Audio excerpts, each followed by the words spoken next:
thing where it doesn't let me take my cover picture before the stream actually begins. So, whatever.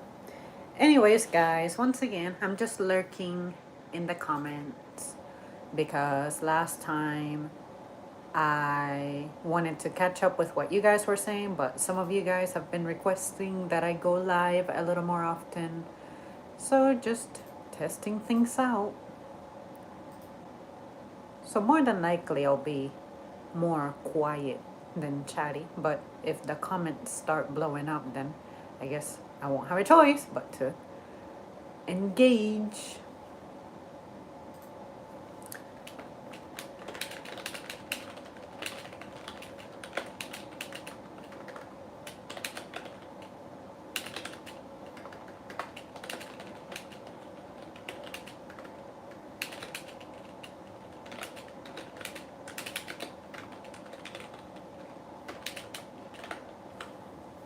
I just learned that there are crazy soda flavors like pickle, corn, and hot sauce flavors.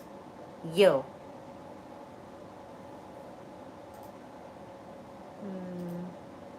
Let me fire up my live. See if I remember how to do it. Show my live stream on my computer so that I can actually see the comments better than from my phone, because from my phone I can't read. It is way too small. Okay. Ooh, if I click on live, will I be the first one to show up to myself? Of course not. Because why would it be easy? I seriously miss the olden days of YouTube, like 2016. Yep. Do you live in the USA? Born and living in the USA. I really need to hydrate. Because I was sleeping for a couple of hours. That's why I have my water. Oh! I finally figured it out. I wish that I could click on it to where it won't play the stream, but instead just show me the comments. Sup? I don't recognize any of you guys. I highly doubt that you guys are regulars, I guess, to the channel. I would never try a hot sauce soda, but I could definitely see myself trying a pickle soda because I like pickle juice, pickle water. And come to think of it, sparkling, it sounds like it would be so much better.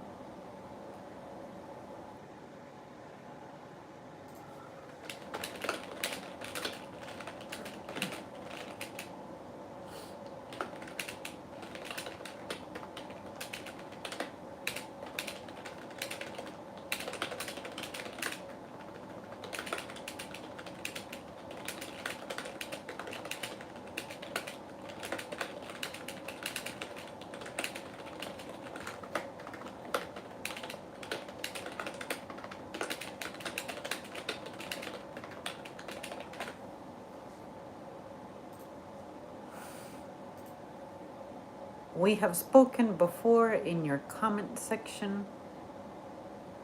Do you happen to remember what the topic was? Because off the top of my head, I don't recognize you. I'm sorry. But yeah, there's a lot of interactions. I remember the folks who have been around since like 2017, 2016, a little better.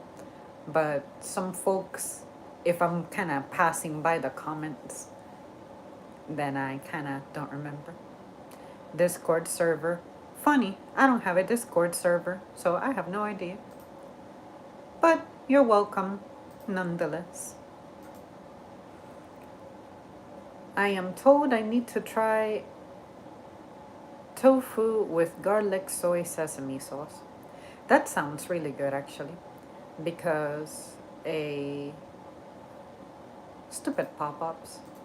Because I love garlic, I love soy. And I like the sesame seeds themselves, so that would be really good. Opening up. Oh, okay, I remember now. Okay, I remember now. Yeah, I wouldn't open up a Discord server because it just sounds like a hassle. I already have more accounts than I would like to manage, so I'm good. I just want to have three, and two of them I barely use anyway. I don't even mention them. It's one of those things that I feel like if there's something I cannot say here, then I shouldn't be saying it anyway. Why would I go to a Discord server? I don't comment much, but I enjoy watching content feels natural. Thank you. As a matter of fact, it is supposed to feel that way. I'm glad that you say it that way because that's been my intention this entire time. This is essentially my journal being played out live by me, and I really should get back to writing some things because I can feel that ever since I stopped writing, I guess my thoughts are not as straightforward, not as clear, and even my memory, sure, like my stress and anxiety and stuff like that doesn't do me any favors, but I miss the act of creating by writing in my journal. And funnily enough, my brother and I found out that, respectively, we do keep journals, but we didn't know that about each other. But yeah, it's one of those things. I'm just not able to imagine carrying this any different. Like having my format be any different. I'm definitely not an actress. I can't sing. I don't have gossip talents. I don't keep up with like other social media stars to be gossiping about them. And I just prefer to talk about me and dwell on me as a person as opposed to talk about others from like a tertiary perspective. So thanks a lot. I like to hear that it feels natural because it really is. I mean, look at the shit production and lighting I got going on. I'm supposed to make you feel that I'm kind of like a neighbor perhaps that you might talk to or a regular person that you might talk to. I don't have all the answers. Definitely not smart. Definitely not funny. But it should just feel a conversation that you may have with an average person. This looks like a Midsommar scene. I kind of hated that movie. It was such a nasty movie. I mean, it started off okay, but then it just took like a really fucked up, twisted look. I don't want to see it again. Fortunately, I'm starting to forget it, but I hated it. Um, it just took a weird turn, and I wasn't a big fan of. What can I say? I guess you could say like the eventual nude scenes and stuff that were involved in it. I don't remember when this movie came out. Was it like 2020, 2019? Yeah, something like that. That one girl who traveled to, was it Sweden or somewhere out there? And they did this weird cult activity type of thing. I don't know. It was fucked. Not my kind of movie. But I'm still grateful I watched it because it forced me to experience something different. Something that I personally, voluntarily wouldn't have been. You know what? Hell yeah. I'm gonna mess with that. I'm gonna watch that. I'm going to actively go out of my way to tune into that. Not gonna happen. Or wouldn't have happened.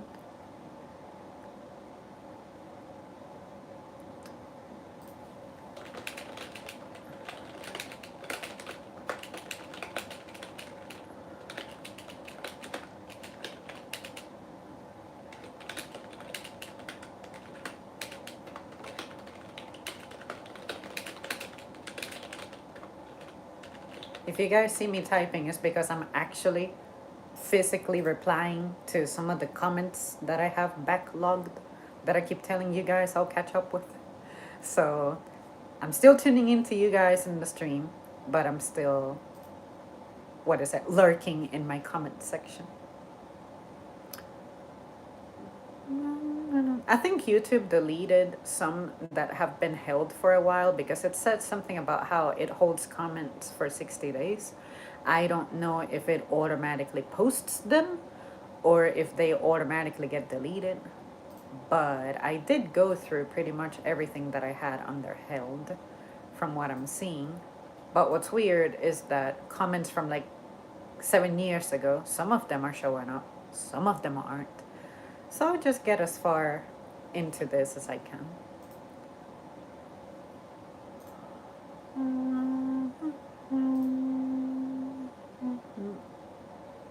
I really hate that Elon Musk's face is everywhere. Such a clown. I think the farthest I can go back in my mind to a time I never heard of him, it was like the year 2016, maybe 2017. That's when I started to hear about him. I'm not sure when was the first time I officially heard of that fool. I think it was like 2014. Something, somewhere, I don't know. Tesla's, perhaps, his name came up. But I just missed the time when I wouldn't hear about him. It's one of those things, like I have said before, a little bit, it's okay. Too much, it's overwhelming. But I guess when you are technically behind the scenes the president, I guess that's just inevitable that you'll get so much coverage, especially with your little Department of Government Efficiency. Do you guys have faith in what he's doing? Because I don't. I don't. I guess because I dislike him so much, I don't give him a chance to like prove me wrong or something like that. They were talking about giving everybody $5,000 or something, and I'm like, and sure, it's helpful for some people, but the issues that the American people have, at least average American people, are deeper than that. One little ass $5,000 check is not gonna like solve things. It may help some people stay afloat. I know I personally could save it and keep it toward a future expense, such as a car repair. I'm not gonna say no to it, but I'm just saying, when you do things like that, I look at it as glittering generalities. Like you're trying to act like our uncle or something who will spare some bucks, but then after that, you become estranged again.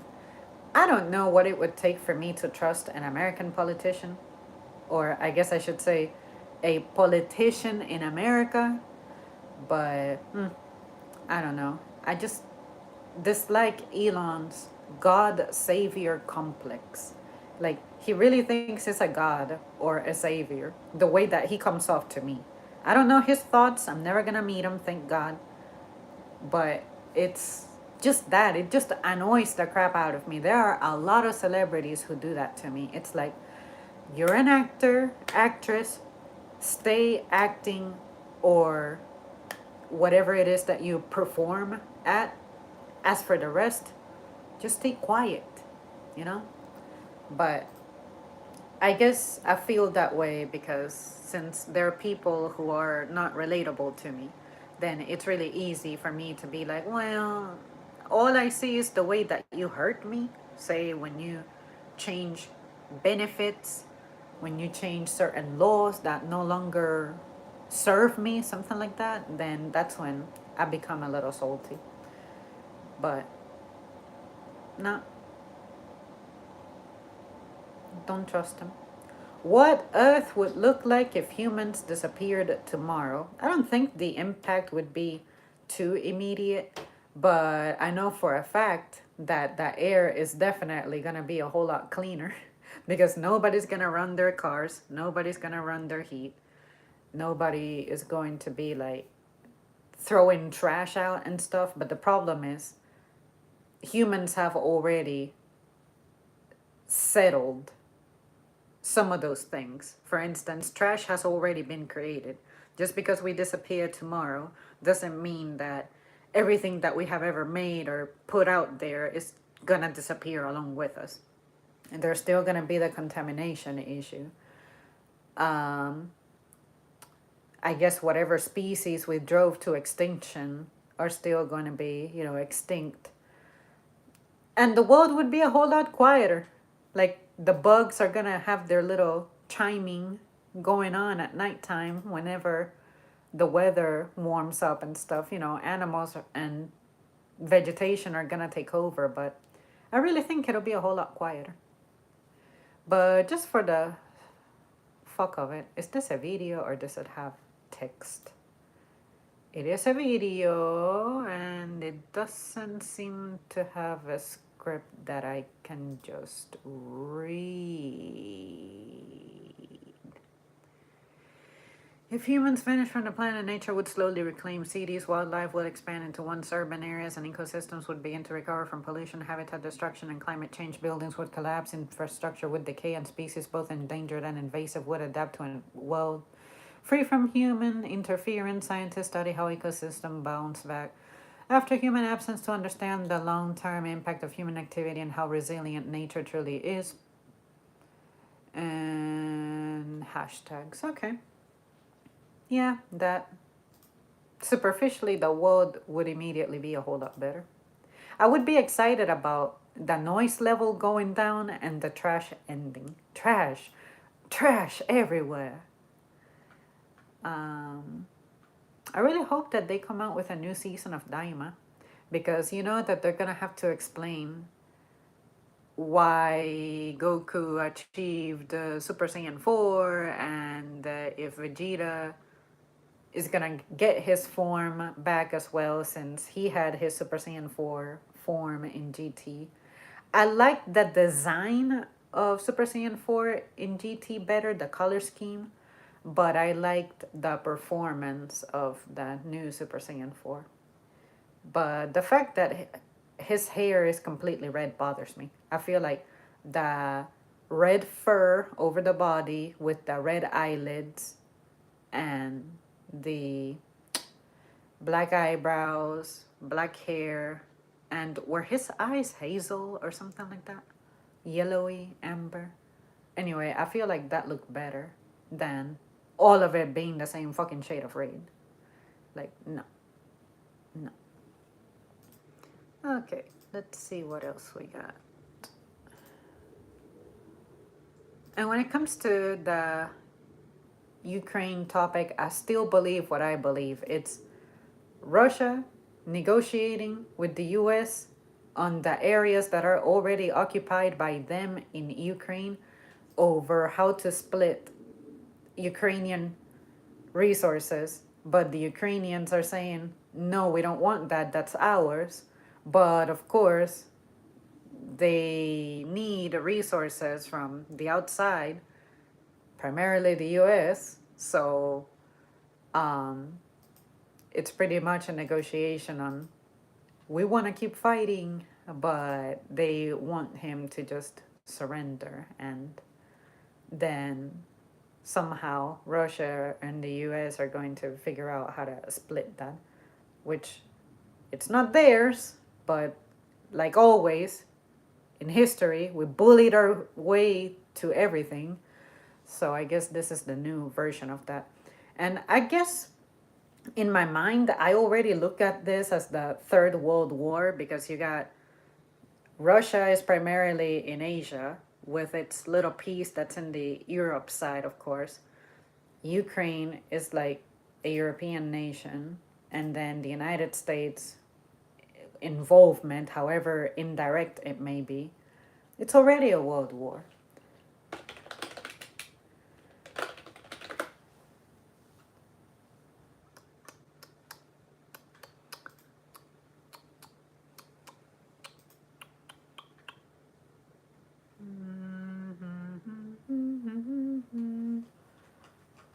I'm gonna try to scroll really, really, really, really, really far back. I know there's a comment I'm forgetting to answer to that somebody left me the other day. I should have written it down. I'm having trouble remembering the context.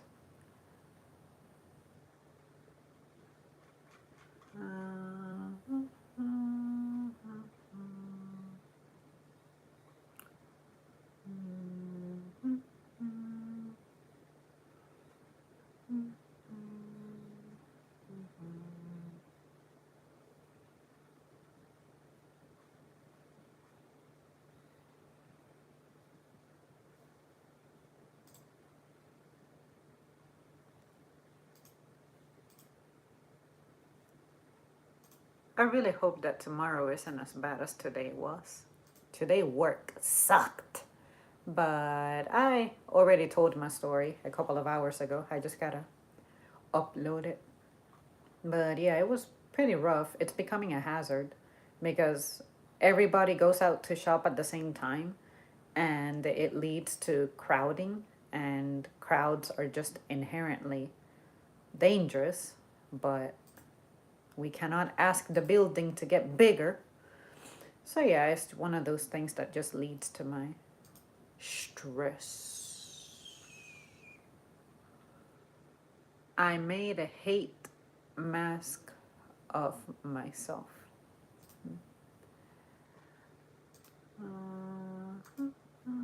What is this? The 15 most iconic Avengers.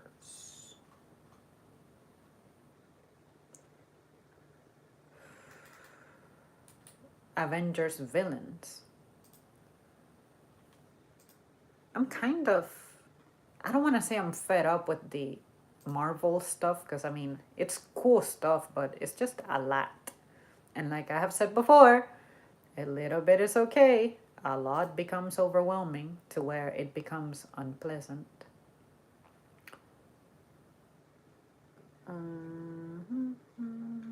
It also doesn't help that because there's a lot, I just have trouble remembering every little detail because I don't frequent this a lot.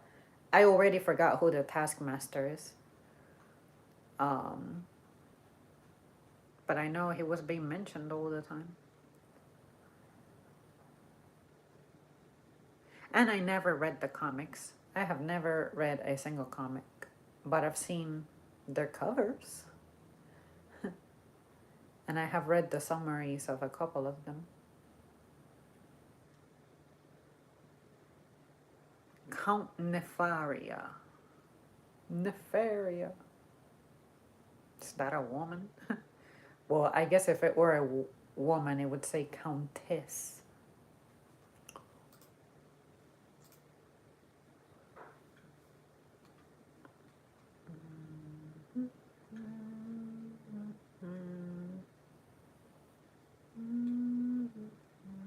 What is the gold button on my stream?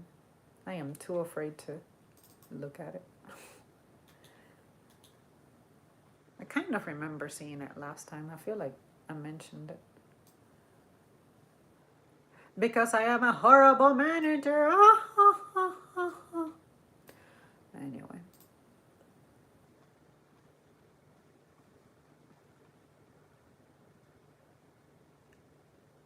I admire your calm demeanor. Seriously.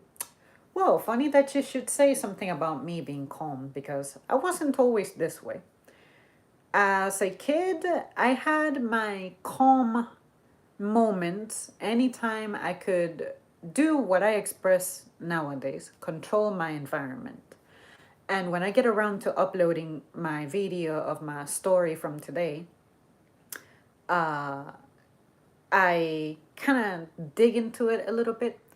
And as a kid, it's one of those things that my mom imposed for me to be respectful. And most importantly, in school, respect your teachers, be quiet, wait for your turn, stuff like that. When you are raised with that kind of discipline, it's as if calm is pretty much the only option you have. Because if you don't, and my mom as my manager, if she's around, I know for a fact I'm going to suffer the consequences. She's not gonna just let me showing bad behavior just fly. And when someone remains calm, that's not deemed as bad behavior. But at some point, I began to have, you could say, resentful tendencies, anger issues, and holding grudges, being literally hateful. You know how I say here, here and there that I'm literally one of the biggest haters out there. And I used to express my displeasures with a degree of agitation. You could say, like, I can't believe how nasty this water is. Or I can't believe how expensive my haircut is. Little things like that. And I discovered that was a reflection of something else going on with me a little deeper. And when it comes to calm as an adult, I tried and tried and tried and tried to maintain this composure, but I couldn't always achieve it alone. I always needed someone to serve as my coach to get there anytime I was losing my cool. And today, let me tell you, I lost my cool for about an hour, hour and a half or so when I was at work because I became overwhelmed and I let it to take over me a little bit. But I was able to do that because I was working alone for myself on the project. It's not like I was at my usual spot where I'm facing the public. But as of 2, 3 years ago, I had a really good friend tell me that the key to handling difficult interactions or handling the job, handling conversations that are difficult with your family or anybody else for that matter is all you have to do is stay calm. And when he first said that, I thought, I believe you because I know what it's like for me to be calm. I have that experience from being a calm student and how I could learn things better if I was chillaxed. But at some point, my environment stopped supporting me being calm. At work, for instance, the previous generation of managers I had were individuals who were susceptible to stress. They led with stress. And that eventually trickled down onto the rest of us. Like we all have our stories to tell, those of us who are legit veterans from the place, we all describe, do you remember a time when so and so would have handled it this and that? And I can't believe how chill we handled it today under current management. Stuff like that. That's when you know that, hey, the season, fortunately, is different. But there's also parental leadership that might have been stressful. And that one is a little sad and difficult to go over because you never want to criticize your parents. Your parents, whoever's in charge of you, they're trying their best. And for me to talk about, say, my mom sometimes, I try to be as objective as possible and be like, hey, for someone who was alone, trying to maintain her career, trying to take care of 2 kids, one kid with special needs, like my brother, and the fact that we had the age gap that we had as well, my brother being a boy, me being a girl, our needs being different. Mom didn't necessarily handle it as calm and serenely as perhaps my personality required. But at least I can look at it now objectively and be like, I understand why she reacted the way she did. I just wish that she would have had a leader like I have in the present who is leading by example. Mom also comes from a generation when her, I guess you could say, leaders, influential figures, her parents, they led with stress and they showed it with their attitude. Whereas I have been able to have people who legit stay calm and they tell you to stay calm, but they act out the calmness. And it helps that my, I guess you could say, my temperament naturally is I'm more serene than not.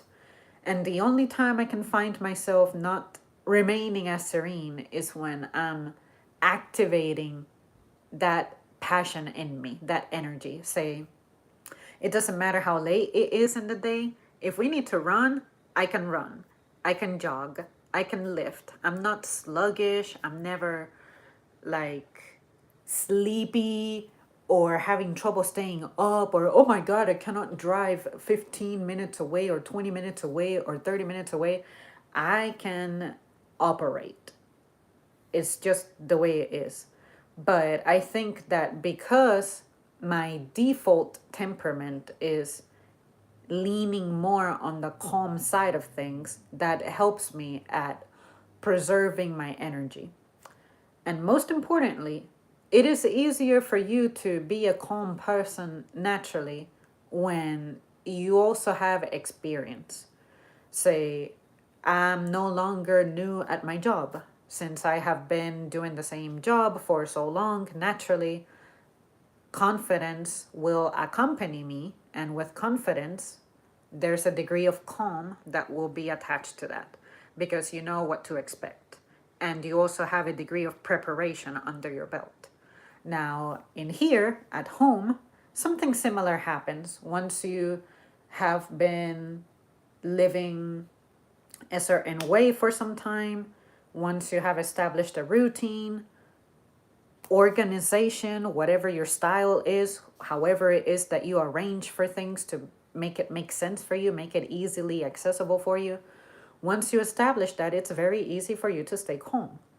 Now, whenever you do run into someone who doesn't share your calm temperament, I find that if I lead with my calm, I'll be fine. But the moment I try to entertain the other person's energy, match their energy, their, say, bad temperament, that's when I lose. Because again, as a kid, sure, I did have a little bit of an attitude problem. I used to be rougher, meaner back then. But as an adult, because I am living true to myself, whereas in my childhood I really wasn't because I was manifesting behaviors that were the consequence of my environment. Now as an adult, I know what my default is and how I like to be and how I truly am. When something disrupts that, that is when it gets a little tricky because it's now, will I persevere being myself or will I let go of myself to be suitable for this situation? And that was the mistake I was making. I should have never stopped being myself, should have never stopped being calm. And the people who I freaked out at before, like the people who I can say I lost my shit with, I feel bad because, again, I acted that way out of frustration. But it also taught me that that was the adversity that I needed to keep myself in check. And I just knew what my goal was, which is I want to be that calm person. But how can I maintain my calm during adversity? That is where I was failing as a kid because I didn't know that stuff as a kid. But now, as an adult, now that I have had time to think, explore, get advice, observe others in positions of management and things like that, I done got my lesson. But it's not easy. I can't lie. It is not easy. Not easy. But I can tell you very confidently that being calm serves me more than losing my shit. And physically, it manifests too. When you stay chill, your body doesn't ache as bad. Your heart rate is normal. Like you don't feel the heartbeat eroding away at the walls of your chest cavity, however you want to describe that. I just hated that god awful feeling of being stressed. I'm not a stressed person, but I found that other people's stress was becoming contagious. So I had to learn to be empathetic about them, but not let their stress affect me. I was beginning to absorb their stress, and I paid for it very dearly. So thanks for telling me that, because I know I may sound boring and monotone here on the channel, but in real life, I am an absolute clown. I am a trip. This is not coming from me. This is coming from those who actually know me. Like sometimes I get surprised by the times that I am, what is it, unintentionally funny. And when someone explains to me why they found what I said funny, it's like, oh, I guess that was funny. If I would have been the one hearing that, I would have found it funny. Let's see. Michael sends $5 for you, a cookie and a coffee. Thank you. That will undoubtedly be put to good use because I am on a little bit of a quest currently.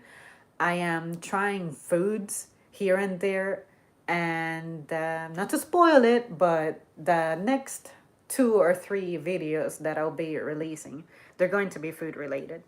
And I just gotta like finish polishing them a little bit and editing them, making them a little more consumable as opposed to having my stutters and pauses and things like that. I like it when my video flows better. So thanks for that. Hello, happy Saturday. Garuda, the king of the channel. Holger, hey there. Michael says, it's been a while, but a cookie and some coffee is always welcome. Yes.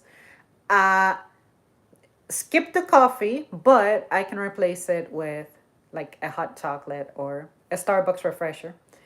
And yeah, cookies are great. And Michael, you do look familiar, but at the same time, I don't remember you. Did you have a different username before?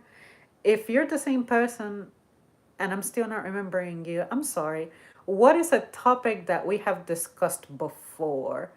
I remember people better that way, like good old Asian K VP9. He was telling me that he knew me, and I'm like, bruh, I ain't never seen you before. And then he brought up the Discord server, and then, yeah, I remembered him. So it sounds familiar. You do sound familiar. I'm just tripping right now. You seem far more happier than when I first found your channel years back. I am happy for you. I can attest to that. Some things have gotten better. Some things haven't changed. Some things feel like they're getting worse. But I also recognize that that's just life. Life is going to have adversity. So, thinking back to 9 years ago, it's about to be 9 years now since I started doing this stuff. I was experiencing the worst I had going on at the time had to be probably moving back from that Kansas trip that I told you guys about. And all I had was my mom. And my mom wasn't exactly in the best of shape. Physically, she was fine. But let's just say that admittedly, she was entering a new season in her life because, hey, she was getting up there in age. And because of that failed move, we ended up using up a lot of our resources. It turned out to be a very expensive trip. And with that expense, we were struggling with money issues for a very long time. Naturally, because I was younger and on paper looking inexperienced, there really wasn't much that I could do beyond getting something entry level, making entry level money. How long does it take for someone entry level to pull themselves up? It was a test of faith as well because I've never been like super vocally, verbally, mentally, spiritually religious, but I have always been a believer of something. But whenever I'm suffering, it, you could say, overcomes me to where I lose my confidence in areas where my confidence should be shining, you could say. And I just remember that at the time, I wasn't sleeping very well and I had physical issues going on as well. Some of them still persist to this day. And I think I was also carrying a lot of baggage that didn't quite belong to me. And you could say it's one of those things like, say, when you're a kid and adults have problems, and somehow those problems end up being passed on to you. I was going through some of that. and I wasn't very aware of it. I knew that I inherited some of those curses, you could say, but we were not openly discussing what those things were. And I was living with those things pretty much covered up. But again, I didn't know about it. It's like I had a bag carrying this bag, this luggage, but I never knew the content of that luggage. It was through journaling, through talking to people, and through making these very videos and listening to the things I was saying, how I was saying them, what I was willing to open up about, what I was not willing to open up about, how long it was taking me, and the things that I was terrified by. Until I opened up to those things and learned to face it, I wasn't happy. So when you begin to see my evolution, like especially in recent years, I guess you could say that I found my peace. And my peace came from accepting that things are the way they are and period. But what am I going to do? Knowing that, am I going to let it define me, or am I going to weaponize some of it but to help me get ahead and not, not to hurt anybody or anything like that? Or am I going to just be the same? And like I have said before here on the channel, on some of my videos, I am still the same person. I feel the same, I look the same, I act the same. But the difference now is the way that I see things. I feel like I can see things beyond what's apparent. And I also don't have trouble, you could say, digging into the past a little bit more. Whereas before, it used to be okay, the past happened, but that's it. I never cared to really explore it, consider the consequences. I looked at it as that's not happening to me. That's not something that happens to me. That's not something that happens in this family. That happens in the neighbor's house. It doesn't happen in this house. It happens to other people. It doesn't happen here. And living in that kind of denial was trapping me. But again, I didn't know about it. But now, with time and embracing myself better, and not gonna lie, encouragement that I have received from the folks who have helped me, you guys in the comments, every time I reference some of you specifically having told me something that changed me or just helped me get over some bullshit, that means a lot because it didn't help that part of my personality is I am quiet as fuck. I can be loquacious in the channel because this is my space. I prepared for this. I established this. But usually in the daytime, my default is I can go an entire day without saying anything. I love silence. I love peace. I like thinking in silence. But I was having trouble finding individuals who were comfortable living in silence.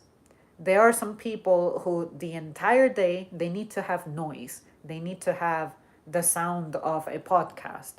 It's like they have trouble being alone. And I guess for me, as someone who had been alone for so long, I established a good relationship with myself being alone like that to where now I crave and need silence. It's like precious to me, sacred to me for my recovery. But then other people who don't experience that joy of silence, they don't know how to handle it. They don't know what to do with themselves when the room is quiet. And if I'm present quietly, they don't know what to do with the fact that I can live happily in silence. Does that make sense? It's one of those things that you could compare it to if you ever went to maybe your grandparents' home and they always had the radio going or the TV going. Noise. Some people just love noise. For me, I need to cut out the noise so that I can recover. And I didn't realize that I was surrounded by a lot of noise.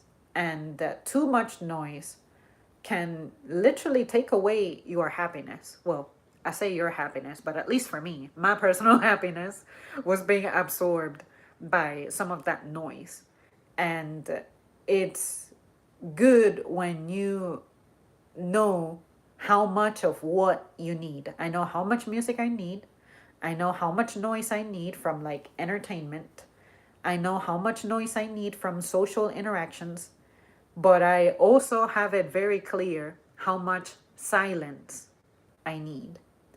And I think that as opposed to looking at me being by myself as a curse, I turned it into a weapon. I said, wait, hold on. Being alone isn't a bad thing. Being alone and being comfortable, being by yourself, is one of the most important steps you gotta take. You gotta know how to manage stuff when you're by yourself. But if you're continuously dependent on keeping your mind occupied by noise, it creates a detachment. And back in the good old days when you first arrived to the channel, I was having trouble finding that balance. My default was the silence, but I was beginning to be afraid of the silence because I was thinking to myself, oh my God, time is passing by. And for some reason, I just really have misanthropic tendencies. I literally don't like people. I don't like talking to people. But then when I started meeting folks like you, I'm like, wait a second, but I can sit here and chat to people on certain topics just fine. In the same manner, I can do this in real life, just not often. What is going on? So, once again, as opposed to allowing other people to try to diagnose me with an issue, say at work, some people go, you actually have a lot of cool things to say. You're actually pretty cool. You're actually pretty funny, blah, blah, blah. Why don't you talk much? And I'm like, because 24 hours a day, this is not my show. Sometimes you have to be good at tuning in as well as you gotta be a good performer. It's not you performing all the time. You gotta figure out when is your turn. But unfortunately, some people, the people who stress me out, are the people who you feel like the entire time it's their turn. That freaks me out, dude. So I hope that makes sense. The way that ties into how I'm looking and feeling happier now, it's sure I still feel pain over the stuff that I have shared with you guys that brings me great sorrow. But the difference now is that in the past, I was living with shame and denial about it. But now I'm living with those things still being real to me, but they no longer define and control me. Because, for instance, the number one thing I can say is always fucking with me is my daddy issues. But at least once I learned to let go of that and not let it define me, and even the things that remind me of my daddy issues, I had to learn to cut out that noise as opposed to letting it control me pretty much. And it was pretty freaking hard, but I always like to put in the work. And it just I took it like a school assignment. I have to do a lot of writing. I have to do a lot of researching, a lot of interviewing, a lot of critical thinking, a lot of memorizing, a lot of rehearsing, a lot of facing your demons. But here I am. And I think that was the most important step. I had to accept it and navigate it best as I could. And it was hard, but you're right. There are some things that I can say for sure I'm happier about. And issues that I had with some people close to me in general, I can say that they have been pretty much resolved. Whereas in the past, I was living in shame, trying to like conceal those issues as best as possible. And even dismissing my own self, like I don't matter and this and that. And like, you have a right to give yourself a place, but don't be consumed by it. That's where I was at. I was like in that fine balance, walking on that fine thread of where am I going to lean on? Consumed by it or liberated from it? When I escape noise, I do tend to do a lot of thinking. I have three sci-fi novels I formulated stories for. I just haven't attempted to write it yet. We'll get to writing. It's not gonna get wrote by itself. No, I'm just messing with you. Um, I know what you mean on escaping noise and doing your thinking. You can pretty much bet that even in the midst of noise, I'm doing thinking. But let's just say that the quality of my thinking is directly proportional to how noisy the environment is. You ever hear about, is the environment conducive to learning? Well, is the environment conducive to thinking? That's the way I see it.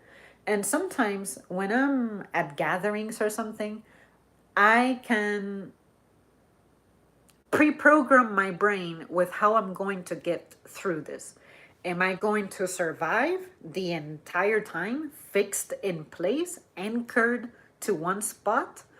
Or am I going to give myself the freedom to get up and escape the noise if I need to? And let me tell you, I usually don't.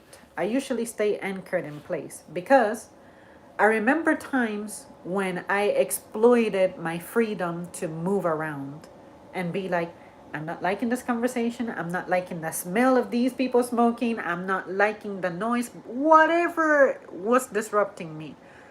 I always said, I have the power to get up and leave. But again, adversity. I identified that as a moment of adversity. And I said, I need to learn to be okay with being uncomfortable here and there. So I decided that from time to time, even if it's a event that I find painfully boring, I'm going to not make it about me. Be like, okay, this is not my show. It's not my episode.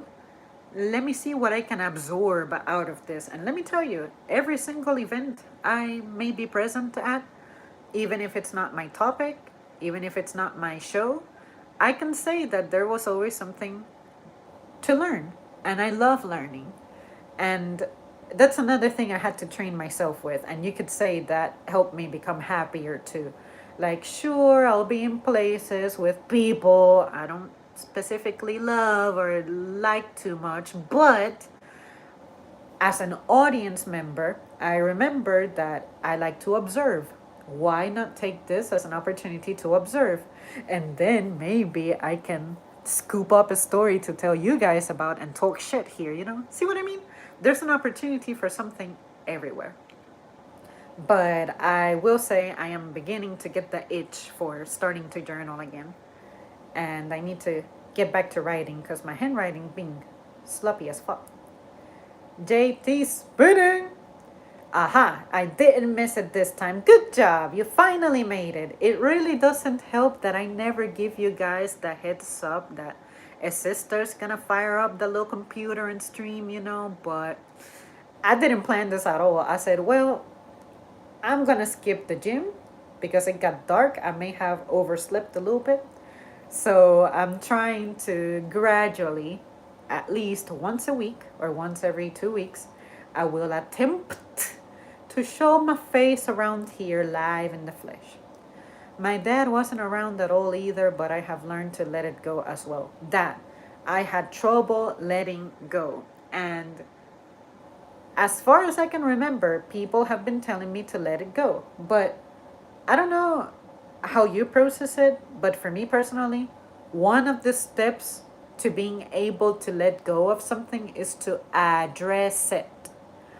But the individuals who were telling me to let go of my daddy issues were folks who, if I tried to talk about it, they would shoot it down. They would dismiss it. They would be like, well, you shouldn't miss your daddy because you're eating, you have clothes, and you're going to school, and you have good grades, and you have video games, and you can do whatever you want. You can eat whatever you want. You can eat whenever you want. You can take showers. You can be clean. You have a room. You have, like, people were trying to give definition to me, give labels to me that I didn't give for myself. Don't get me wrong, I'm grateful that I didn't have I wasn't suffering from necessities, like, oh my God, I have a food insecurity or things like that. But that continuous dismissal of my thoughts and feelings created an unhealthy mind and soul relationship in my brain, because I always looked at it as these are topics that discussing them are never a rewarding experience. I condemned myself to demonizing those experiences. But the answers to my peace and my liberation from those demons were in I have to be able to express it so that I can begin the process of letting it go. But I feel like the figures who were present in my life kept telling me, don't think about them, don't talk about them. That creates avoidance, denial. I'm someone who I have the worst time avoiding things. I don't avoid people. I don't avoid bills. I don't avoid responsibilities. I don't avoid commitments. And the folks who were telling me things like that had a degree of commitment issues, which is literally what defines my father. Every time someone tells me, what's the worst trait that you can think about in your dad? And I'm like, well, he had trouble with commitment, period. That's pretty much the best way to summarize our issues. And then, mom, for instance, when I would attempt to bring up things like that, I noticed that she wasn't letting me finish. She somehow turned it about how she was a victim of whatever she was a victim of. And then I'm like, whoa, how did that happen? I was talking about how I was hurt that my dad said he was going to buy me a piano, but he never did. I ended up buying my own piano for myself with the money I had saved up from my family giving me $1 here and there over the years every time I would visit them. My maternal side of the family, mind you, every single dollar they gave me, saved it up for years. And then I bought myself the keyboard, which it took me like a whole decade to get there, but I got there. I was talking about that, but here you are talking about how that despite everything that you went through with him, I'm still fine. I mean, she did not like hearing that I had needs that were not met, because it makes it seem like she wasn't responsible enough, or she has trouble being accountable for that side. Like, hey, mom, maybe, fucking maybe, it requires two people, a man and a woman, to have a child. Therefore, a man contributes stuff to the child that a woman cannot contribute, in the same manner that a woman is going to contribute things that a man cannot. You grew up with both parents, for better or for worse. You can only talk to me about your experience as someone who had two parents. Listen to me tell you my experience as an individual who did not have both parents. You do not know my story not having both parents. You may know that from the children you teach in school, like, oh, well, this kid only has a mom, this kid only has a dad, this kid is being brought up by grandparents. You went to school for that, you were trained for that. Did you go to school and got trained at dealing with your divorce in your home, your neglect, whether voluntary or involuntary? Anytime I would attempt to have that conversation with her, she would get offended. I understand it. If somebody was telling me that I was having shortcomings as a mom and I'm trying my fucking best, that hurts. But as opposed to turning your back on it, face it. Let me express myself. And perhaps had you heard what needs of mine were not being fulfilled, maybe I would have turned out a whole lot fucking different. You know what I mean? Maybe my inferiority complexes wouldn't have been as bad. Maybe I wouldn't have burned the fuck out by the time I got to senior year in high school, to where not only is college expensive and therefore financially not feasible for me, but maybe I wouldn't have completely been like, I'm never going to school. And God knows what other growth I've been stunted. I've had stunted because of that. And it was beginning to show in my job too. I'm like, damn, okay, I was able to handle getting rejected for a promotion 4 times. But after that, my motivation was killed again.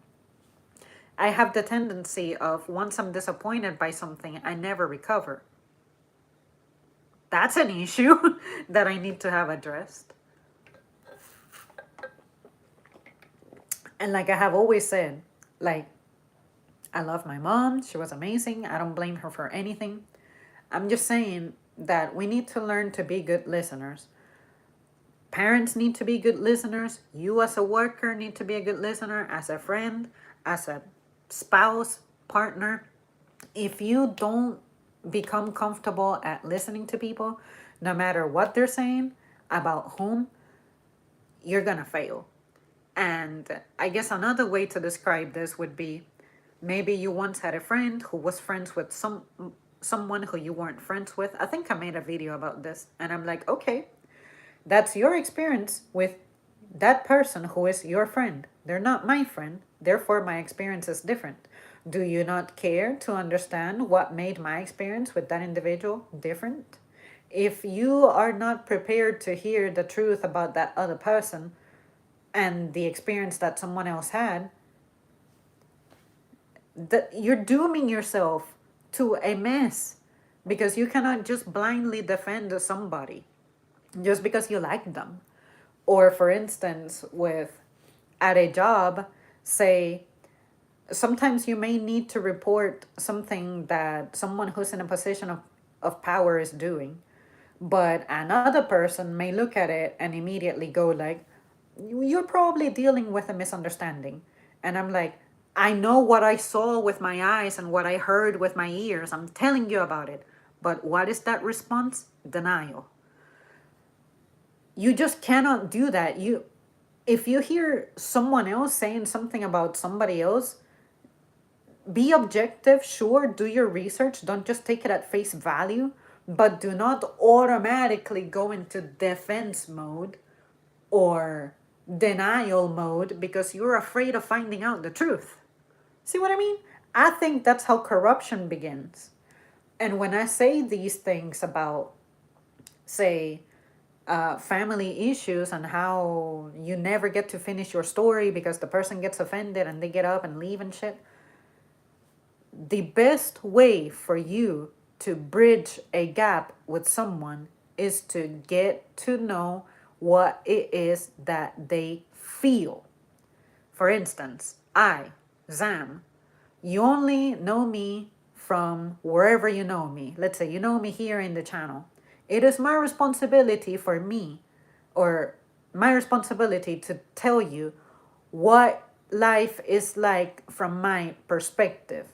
But you have to do this responsibly. You have to be truthful. You have to be authentic. You cannot be dramatic. You have to accept your shortcomings. And you have to accept the other things that other people said, whether they were right or wrong.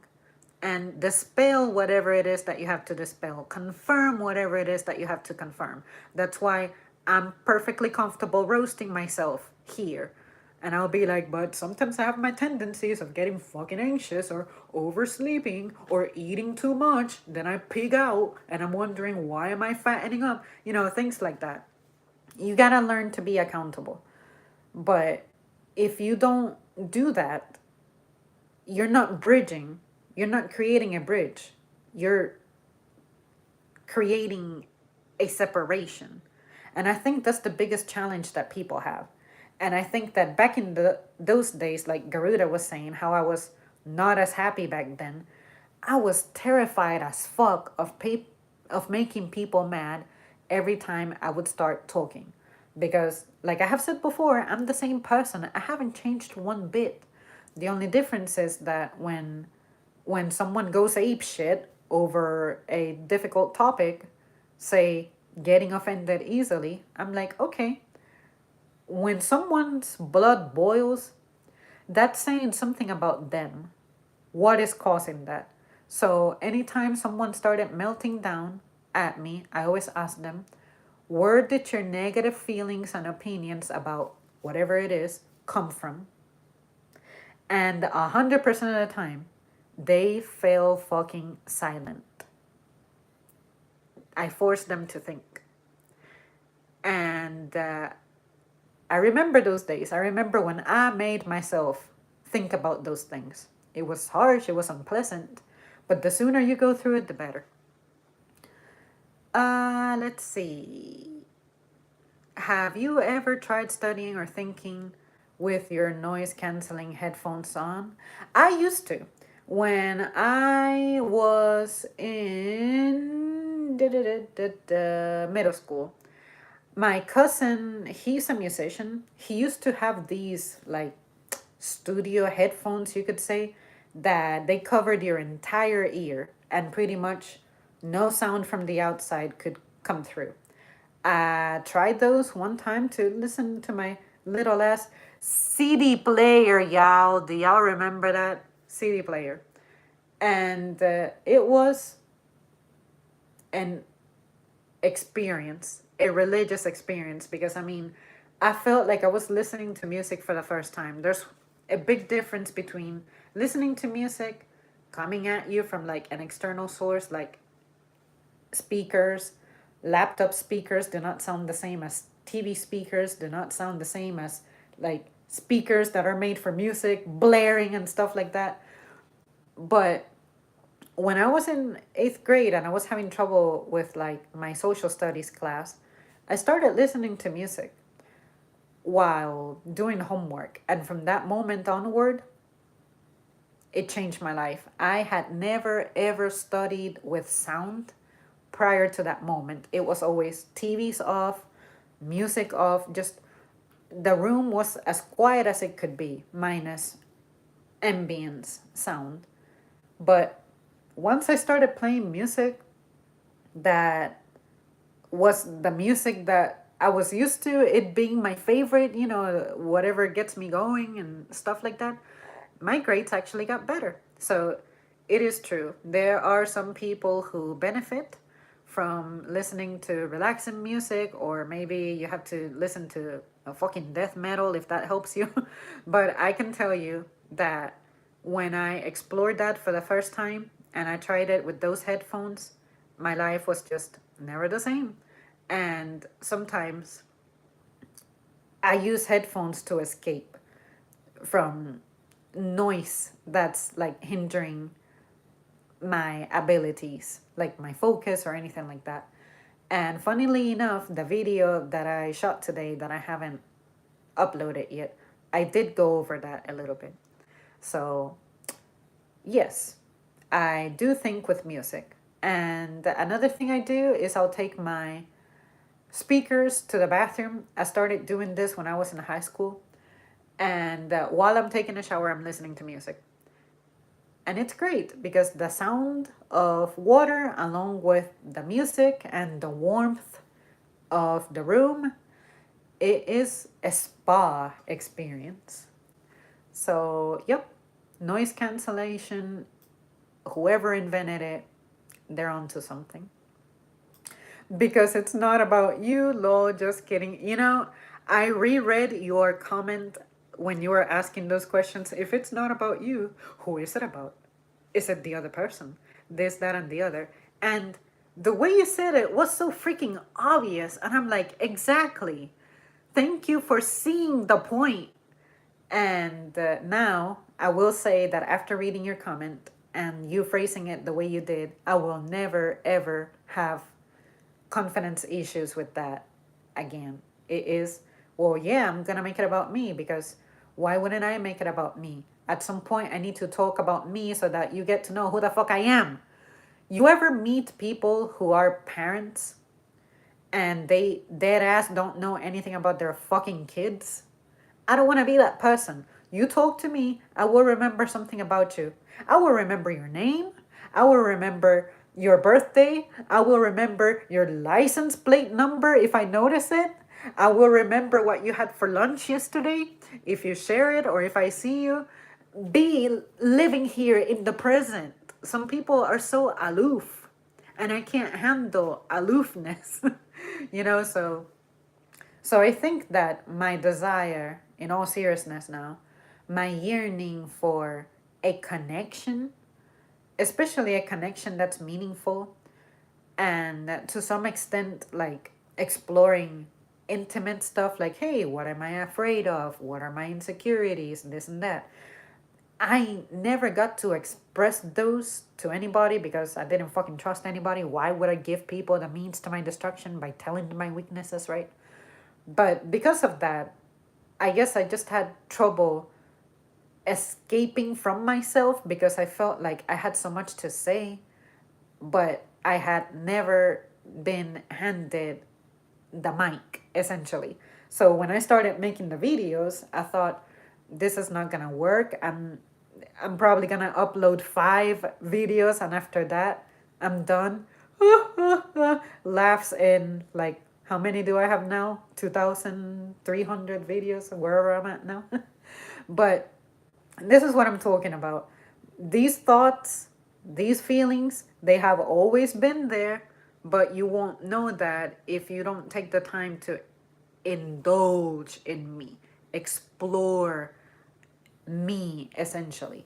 That's the way I am. The way I chat on the channel is pretty much the way that I like for others to express themselves. Uninterrupted, explore many different directions, be comfortable accepting that you don't know everything, that you don't have the answers to everything, that you're not the smartest, the brightest, the most charming, the funniest, whatever the hell. You're not here to impress anybody. So stop trying to impress clowns who you're not supposed to be trying to impress. See what I mean?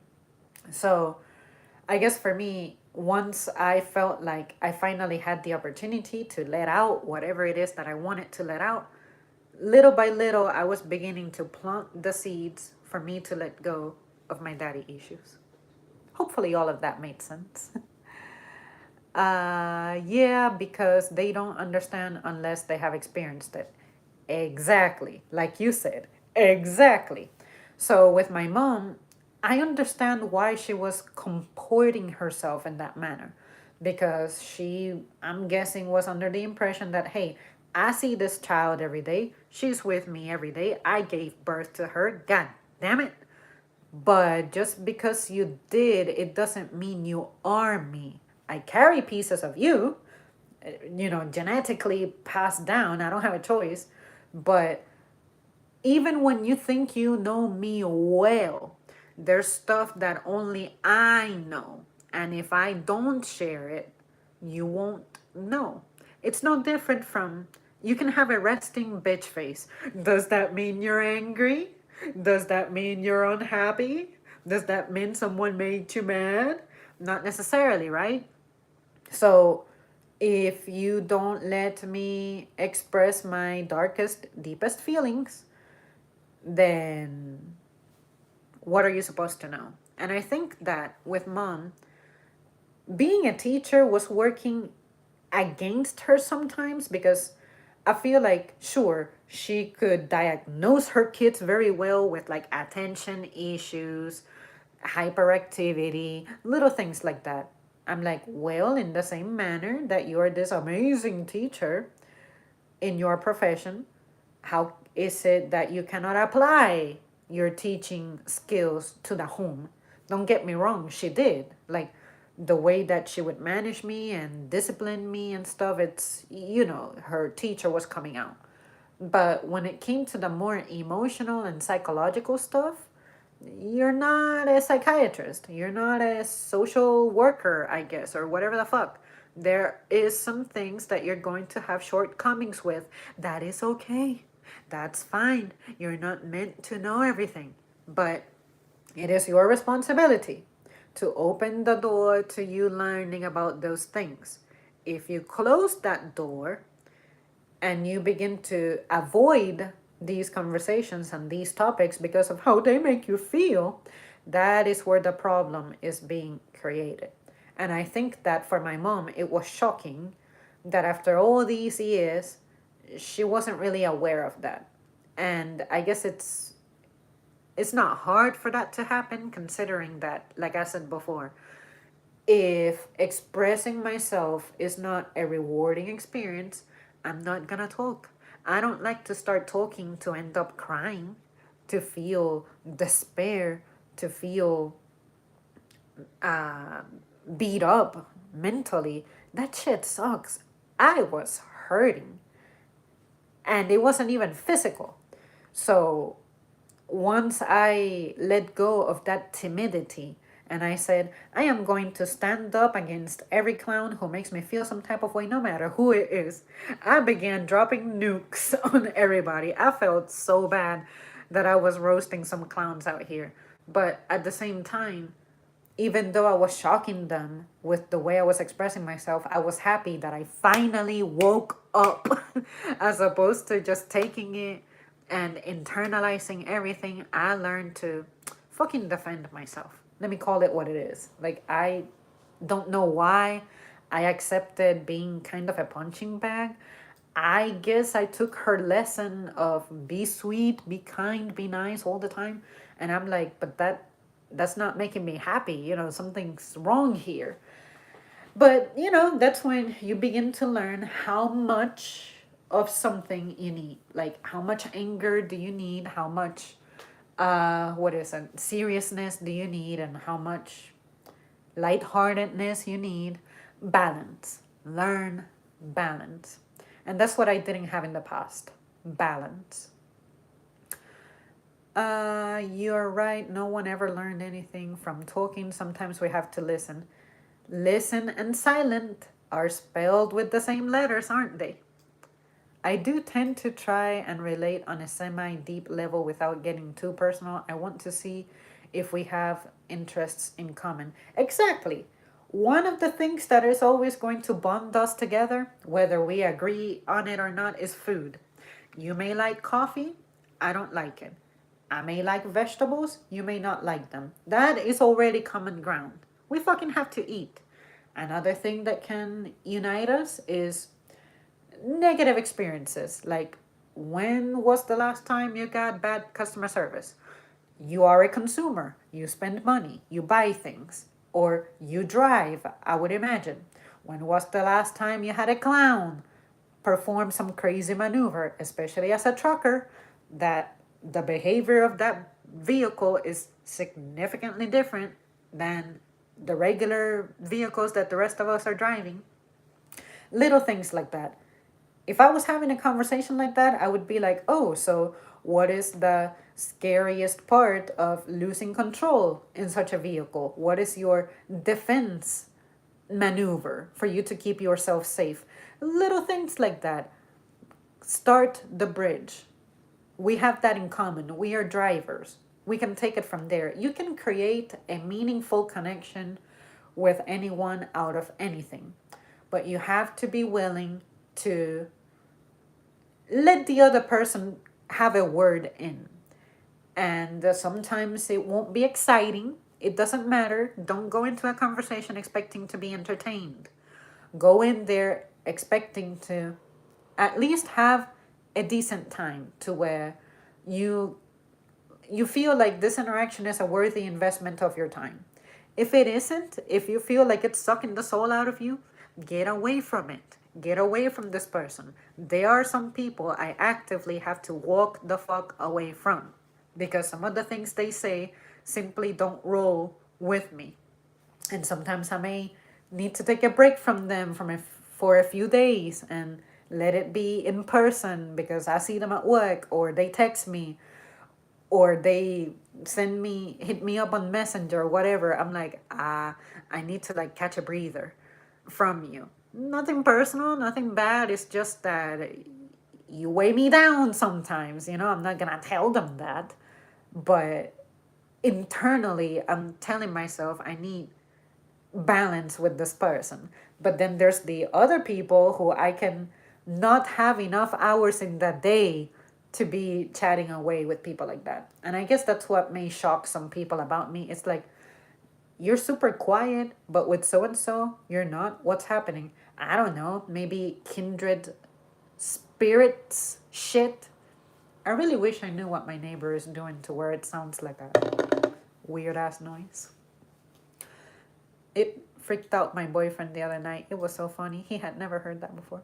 I still have some CDs. Boy, I still have a lot of my CDs too. I think I made a video about it a long time ago. Am I lying? Let me see. Da, da, da, da, da, da, da. I'm not sure. Let me see if I have anything with CD on it. I haven't made a video of my CDs. I'm gonna make a video about my CD collection. So find a random video on my channel, leave me the comment going like, remember to review your CDs, your music CDs, so that I don't forget. I'm guessing I forgot that I had only talked about video games and not music, like the CDs I owned.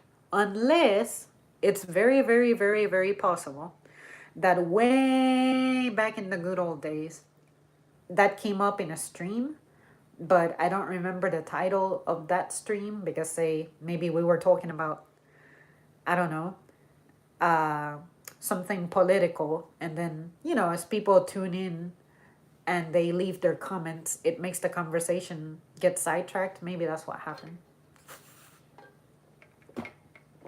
But yep, yeah, we can do that. We can make an official CD topic. I don't have that many. Some of the ones that I have belong to my mom, and her music was definitely not my music.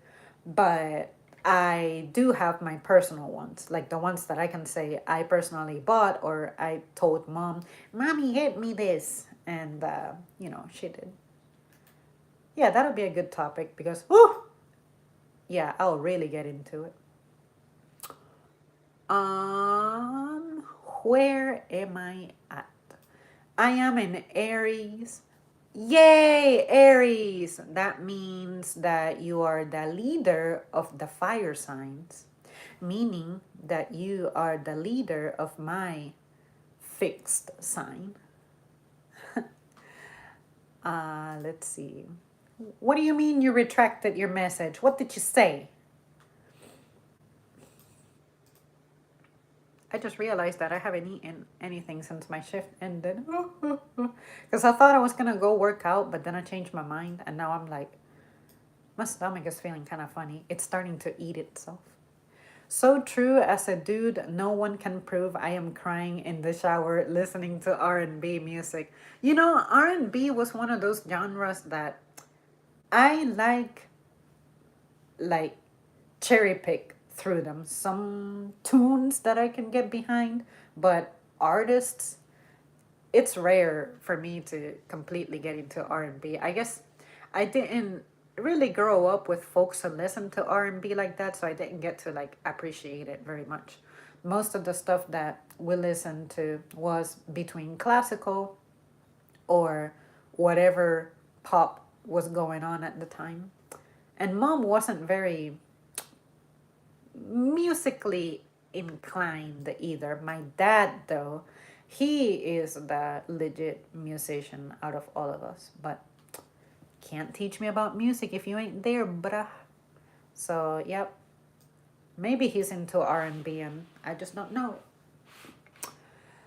Oh wow, I need to take time to watch the older ones. At the same time, her experience with the situation is unique to her as well, and I feel like it's important to remember that as well. She probably carries some amount of guilt, etc. as well. Oh yeah. Oh yeah. I I don't want to say she feels a lot of guilt. I don't want to call it regret either, but I know that in recent times, like last year, she was beginning to express some things that she learned. And I was surprised to, hey, Dusty. Okay. I was surprised to hear her thank me that I made her aware of some things that she hadn't considered before. And I said, sure, some of those conversations, we could have had them years ago But do you remember how it went down whenever yada yada? At least she admitted that she had character issues. She never denied that she had a degree of, like attitude issues, but she wasn't aware of how that was bleeding into us, like our relationship. And I told her, hey, mom, don't forget you're a human being. I get it. I guess in the past, because I had needs that were not being fulfilled, when I tried to resort to you, that shit was not fun. So because it wasn't fun, you done traumatized your child. That's what I'm saying. My personality, my temperament worked against me in that situation. You wanted me to talk to you. I would try to talk to you, but then you would lose your mind when I would talk to you about certain things. Ain't no way that was a rewarding experience. It's not easy to talk about things if you don't make it a rewarding experience, you know? Or it's hard to talk about things if it doesn't feel rewarding. Really? What else? Oh, okay. Okay. In a minute. But yeah, I'm sure that she, especially with my brother, because my brother, he went a long time distancing himself from her. And I know that was consuming her. Like it was eating away at her for a while. And I guess me being close by, she may have, I guess, how do I say this? I don't want to say that she was trying to like resort to me in an effort to fill in the void that my brother was making her feel. But I guess my brother's absence increased my workload with mom, if that makes sense. Because socially, I became everything she had. And just like in relationships, if you are everything your partner has, it gets a little bit overbearing, overwhelming. So, it's those things that I'm grateful that you guys can observe, like Garuda was saying, that I look happier. And it's because these things I'm telling you guys now is stuff that we had the opportunity to process. This was like, you could say, an unaddressed issue. But during this time frame, like the 9 years I've been making videos here and there, that shit was slowly but surely getting addressed. And some of it was happening and I wasn't even aware. That's even more beautiful. I said as well too many times. You're starting to sound like Trump. He likes to use the word and a lot, and we're gonna make a lot of money, and we're gonna bring a lot of wealthy people, and they're going to start businesses, and they're going to bring cats, and they're going to bring dogs, and oh man, he's entertaining, dangerous but entertaining. You reminded me of that. He says the word and a lot. She probably tried to handle it the best she knew how to. Your dad missed out on a really cool and awesome daughter, though. Now that you say that, you almost said something that my mom has said.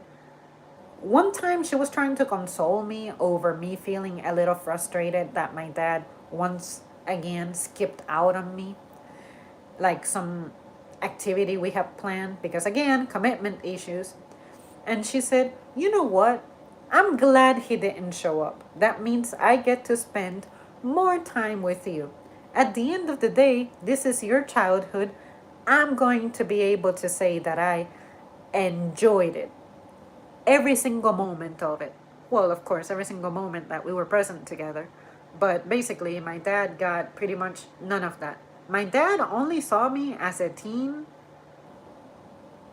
3 times. Well, three and a half, if I count that one trip that we took to Lackland, Texas, when my brother had his what do you call it? Completion of basic training. But outside of that, like he knows nothing about me.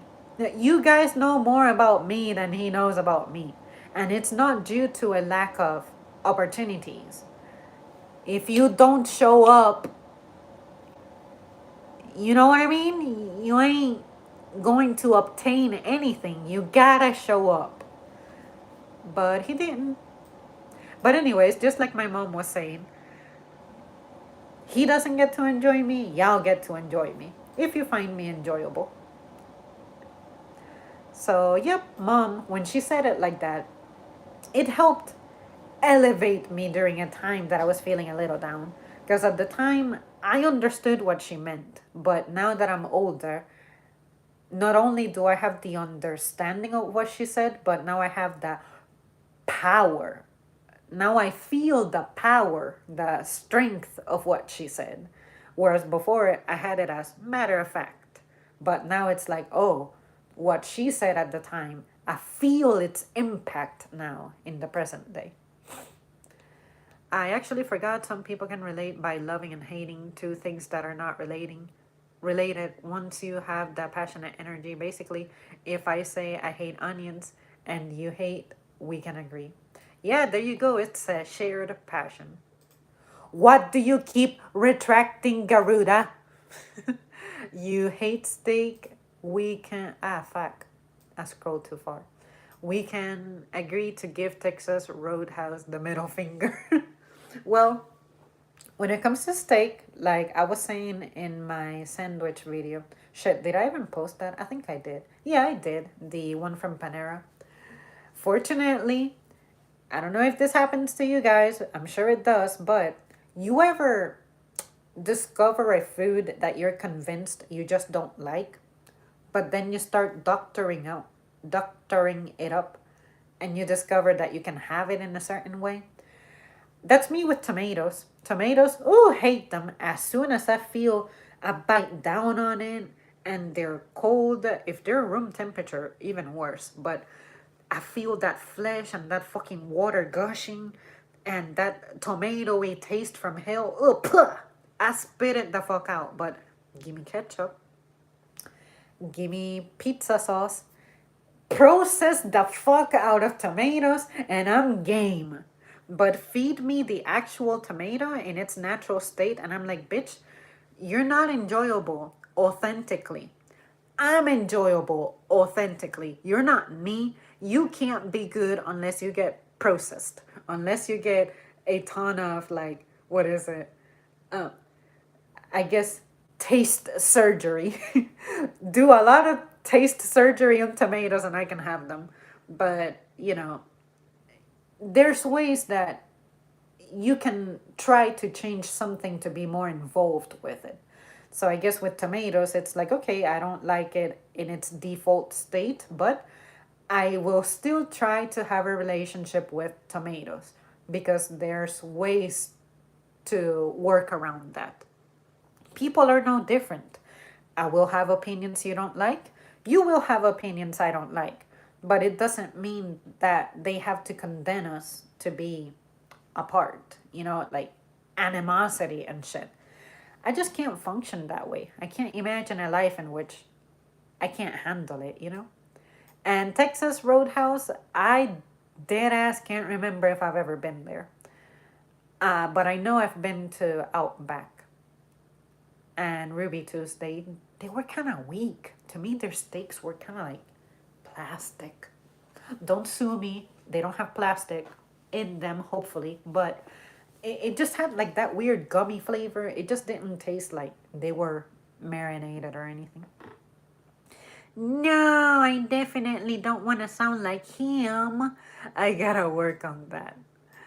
Hello, Zam. I hope you're having a nice weekend. My weekend started off a little rough today because work wasn't very good, but I can say that as soon as I punched out, my recovery began.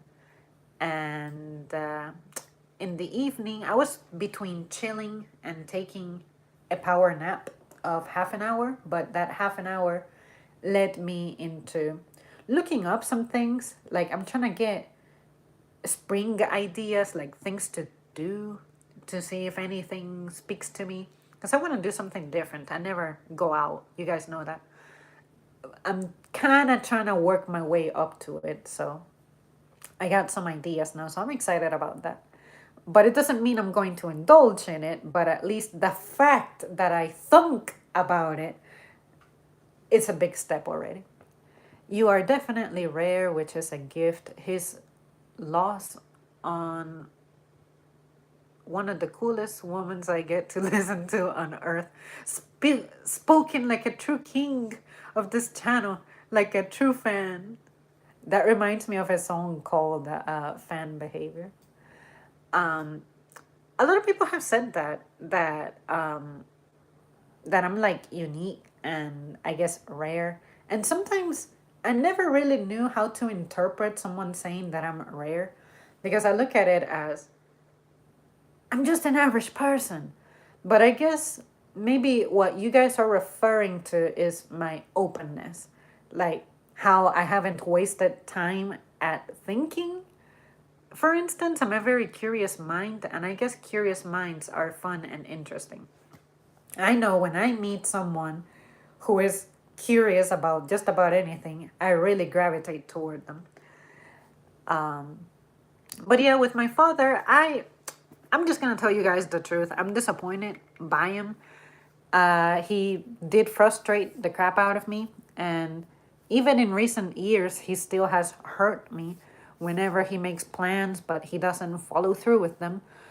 But I'm taking a more of a let it go attitude. Like, okay, he made the plans. As opposed to getting excited about it, let me just go ahead and not get excited about it so that if he does follow through, then, oh shit, I'm proven wrong. I can actually ignite the excitement. But I guess my pain was that I was allowing myself to get excited, but I couldn't handle the disappointment in a healthy way because I thought, well, maybe dad was failing me because when I was a kid, he had the job, he had a career, it was too precious for him. But now that he's older and he's retired, there's no excuse now. He can make it. Yay, I won't have to suffer anymore. But fuck no. He's still as indifferent as ever. But but on the plus side, maybe it is important for me that he ignores me the way that he does, because that way I become comfortable with having that absence, having that loss. And it also means that I did not get to grow up like a diva.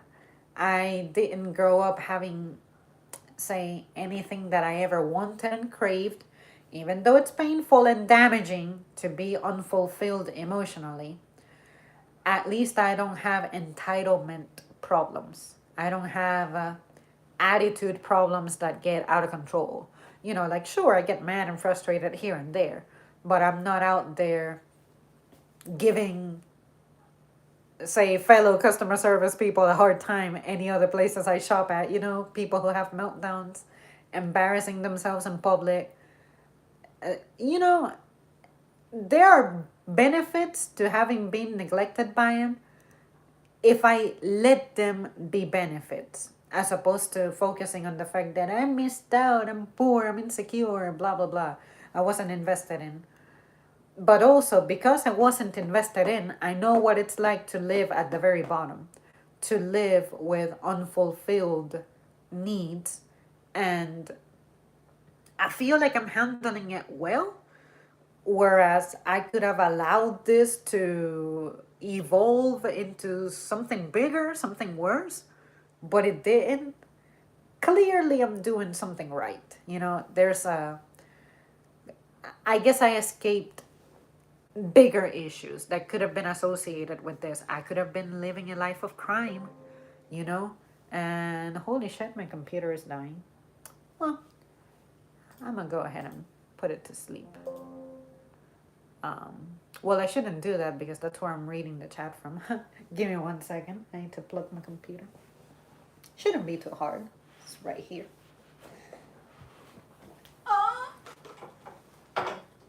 I'm too old for this. Blip. Okay, there we go. Um, but yeah, so living a life in which there were some things that were not met. If I were living, say, a life of crime, it's like, okay, well, Usually that follows people who had, the typical, some needs were not met, some issues, whatever. It's different for everybody, because I'm not saying that, hey, rich people never do bad things, right? But I'm just saying that given the circumstances that surrounded me and the issues that I inherited, I think I'm fine. Like, I feel really proud of myself that I could have legit been giving my mom a hard time, but I didn't. And she, before she moved out, she was like, I never doubted you. Like, I felt like I could trust you, like you weren't gonna give me issues, even if, say, at 17 or 18 you would have said that you were ready to go. I would have let you, because I know who I raised and stuff like that.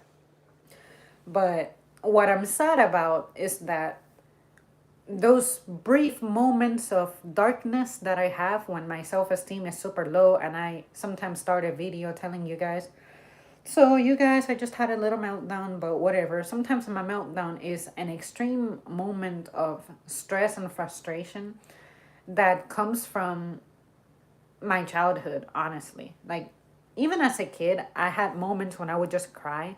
I would find like a little corner and start crying, because I always felt like nobody loved me, because mom, she was never the kind of parent to be kissing you and telling you cute things, nice things, but damn, she could be fast to criticize. Like, if my hair looked ugly, she would say, you look fucking ugly, you look like you're homeless, or shit like that. And getting a compliment or something loving and kind, shit, from any of my family members, it was just never a thing. So I guess as a kid who, from that perspective, is impressionable, my temperament, my personality is, I liked love and affection, but I was deprived of love and affection.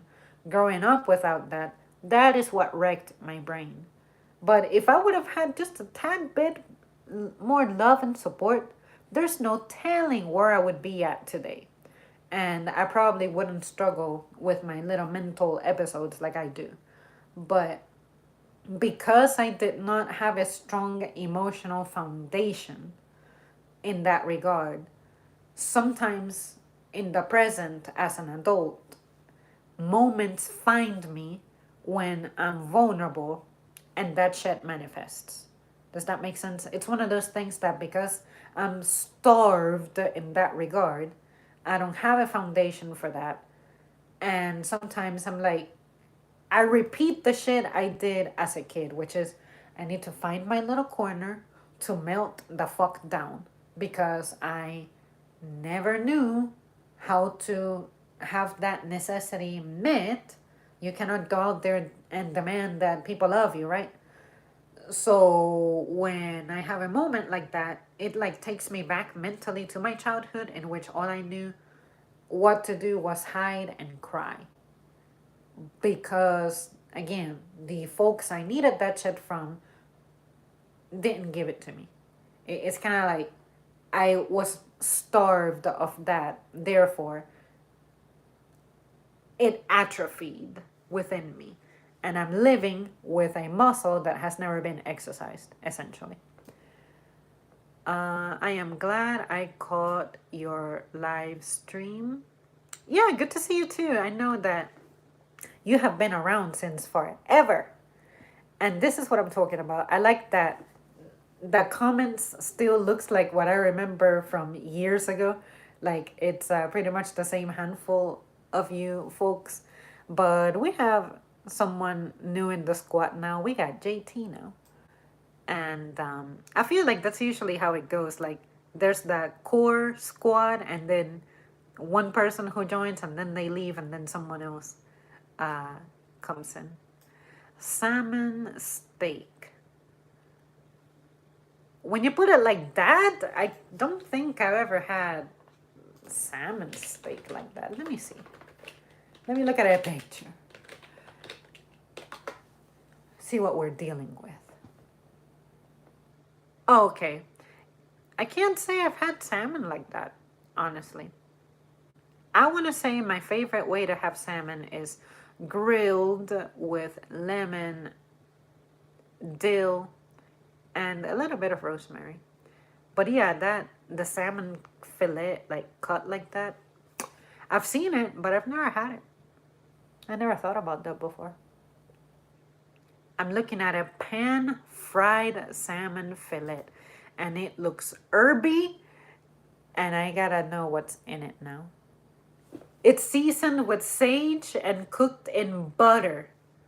Except for the butter, I would probably cook it in olive oil. But sage is my literal favorite herb thingy thing. Wow! I know that turkey, when it's like baked with sage, that's the best thing in the world. I'm imagining salmon with sage. I've never had salmon with sage. Holy shit. Now you gave me something to stress about, think about. My dad made and broke so many plans, I became numb to it. He's really sickly now, and all of a sudden he wants me, but now the tables have turned. Turns out I don't want him. I know what you mean. Um, with my dad, it's, how do I say this? I tend to be like a cycle. There are times in which you could say I go an entire season in which I don't think about him, I don't yearn for him, nothing. Like, oh, I was delivered by a stork, essentially. But then there are times in which I'm like, yeah, yeah, I wanted him. And to give you an exact description, when I was a kid, I hated him to the point that I'm like, the less I see him, the better. Middle school, same thing. It's like, I still felt that way, but not as bad. During my high school, that's when I began to be like, shit, it would really be cool to have a dad right now. You know what? I miss having a dad. I want a dad, this, that, and the other. And I think it's because I was beginning to like the idea of what I thought a father was going to be, in the form of some of the guys that my mom was dating. They really like liked my brother and I. I guess we were good kids. And I don't have a single bad memory of any of those guys who mom was dating. But their relationships never, what is it? They never lingered. They never lasted. And there are three guys who I will forever, forever, forever remember and think and just have fond memories with. And then I said, my real dad doesn't matter because I have these guys. And the memories that they have given me are going to last me a lifetime. But like always, I was sad that they ended. You know, like, why couldn't something just last for me? Once again, commitment. I guess I'm very sensitive to anything that resembles an issue with commitment. And with my dad, I can tell that he wants me now, but now I'm in a season in which he pretty much trained me to not count on him, that now that he talks about and tries to approach me here and there, I'm so disappointed by him that I'm like, goodbye, clown dismissed, goodbye. This is a clown free zone. And sometimes I try to look into the future and think about, what if I got the news that he only has maybe like a day or a week left, something like that. And I'm like, well, fuck. In a day or in a week, you can't squeeze the time that I needed from him when I was at my most vulnerable. And don't get me wrong, I still feel like I'm in a vulnerable stage in my life, but I don't think that feeling is ever gonna leave me. But during my development, I want to say that was the most critical time. He slept on me pretty much. I mean, what the fuck? What am I supposed to feel in a day or a week? If anything, I'll just feel more disappointed that, look at that. Something else that arrives sooner than you arrive at my life. You know, like his job always came first, his relationships always came first. Eventually, he fucked up his back. He needed to be going to the doctor a lot to have that addressed. And I'm like, oh, look at that. Your physical breakdown arrived before your time with me. Why the fuck would I, like, just put effort into yearning for someone like that? And disappointment. You know, why am I just, I don't know. I'm struggling to find the words now, but if I got the news that my dad is like on his way out from this plane of existence and he's going to the shadow world, I'll be so indifferent. Everybody would wonder if I ever thought he was real. Like, I would ignore that situation so hard that he would begin to wonder if he's real. He'll wonder if he exists. Garuda, let me tell you, bro, it's worth the trip. I get mine with wild rice and vegetables. It is basically a chunk of salmon, preferably cooked with butter on a grill wrapped in foil seasoning. I saw the butter part.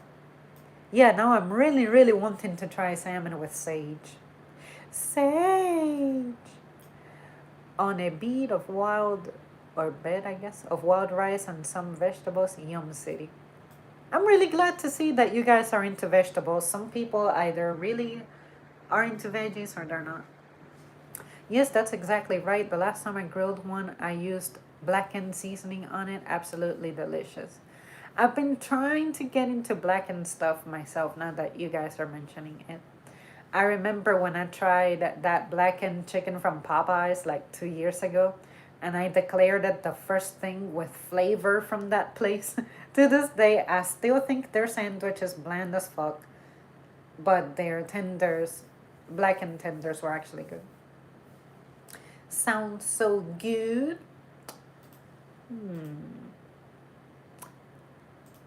Let's see.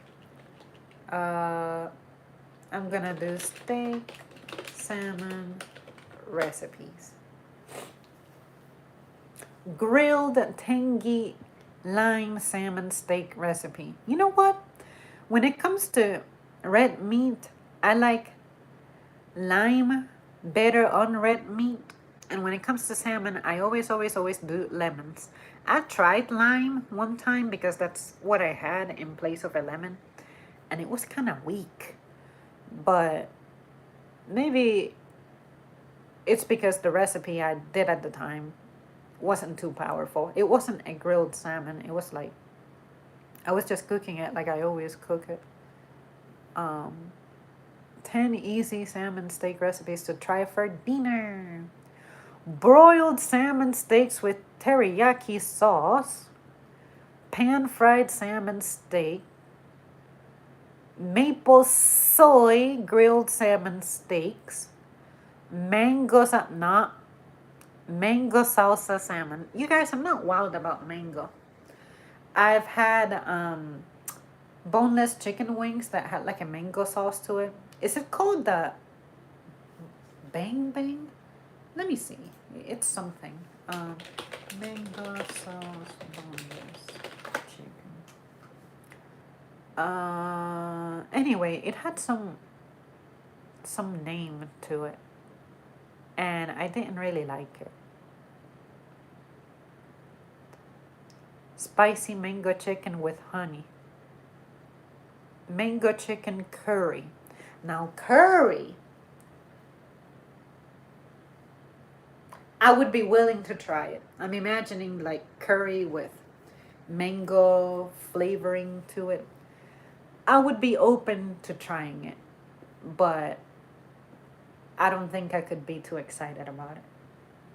I shouldn't get too excited about it. God, I can't remember the name of that sauce. But yeah, there's something that I tried and I said, F this, never again. Let's see. What else they got? You cannot go too hard on the blackened because it's strong. I do like the pepper, but too much is overwhelming. Yep, you gotta do a little bit at a time.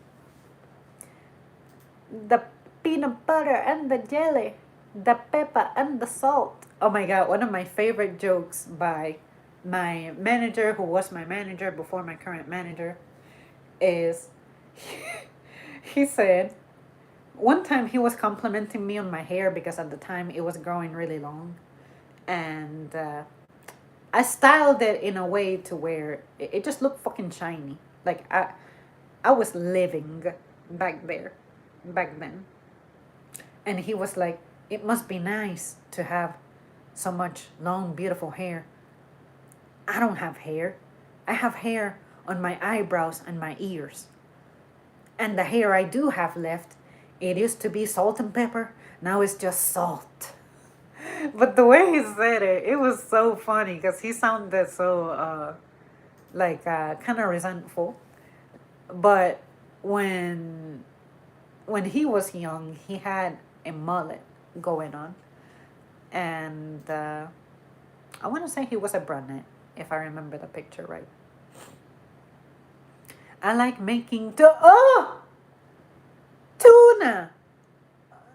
Get out of my chat now. Oh man, tuna to me stinks so much. With Greek yogurt, olives.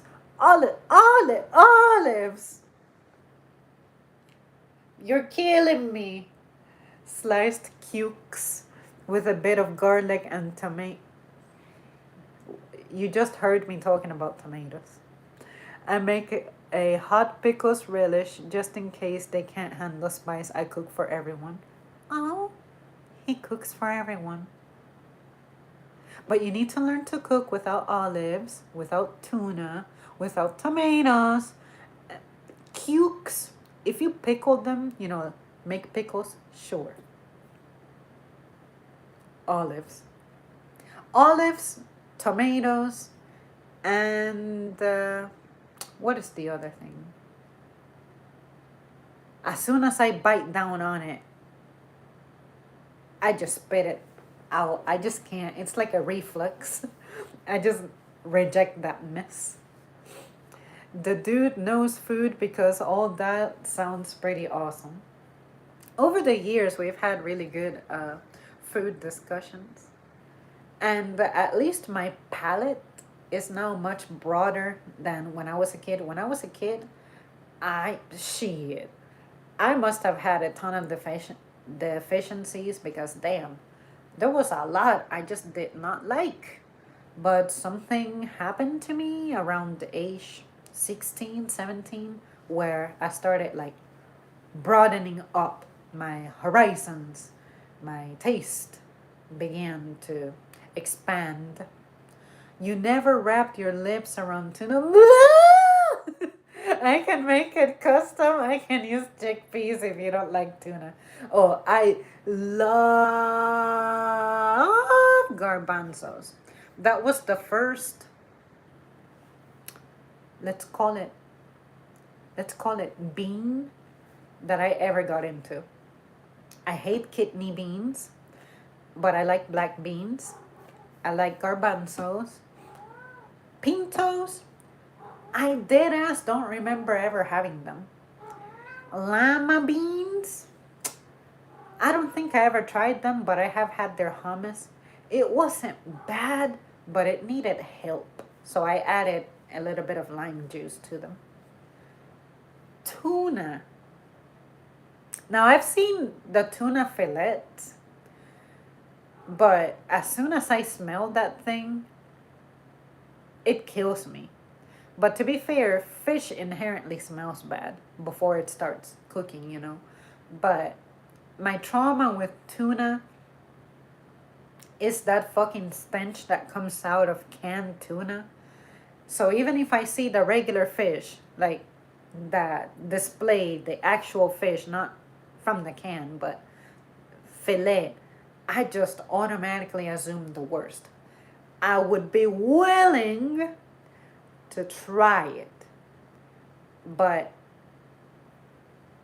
it's gonna take some convincing, put it that way. Garbanzo beans, okay, food cooking skills activated. I am going shopping tomorrow and we'll try with garbanzo beans and not tuna. Challenge accepted. You know, garbanzo beans are so good. Like, I like them the way they are that I can legit have them, just dump them in a pot, just let them heat up and eat as is.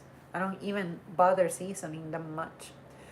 I also like to mix them with rice whenever rice is available. Another thing I'm a big fan of is lentils.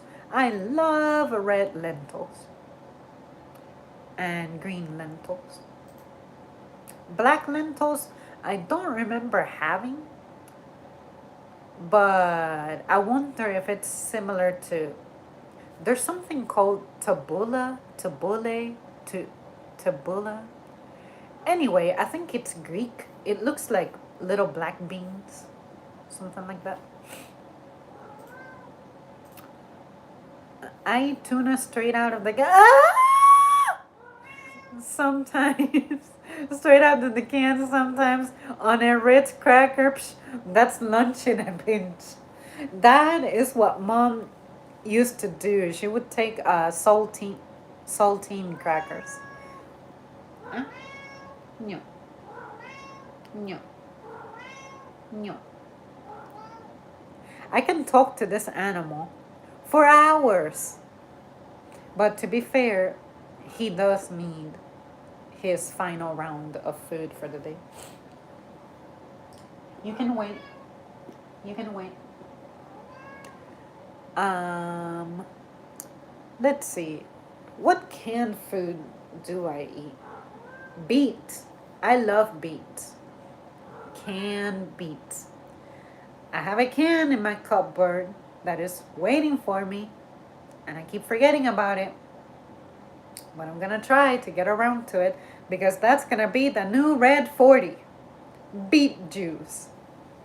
About time we started making some changes to what's legal in our food around here. Let's see. There was something. I need to check on something real quick.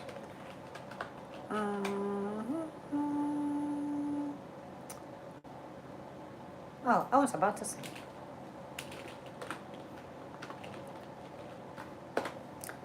I just want to make sure that rent went through because I don't remember seeing that email confirmation. I just wanted to check, make sure that.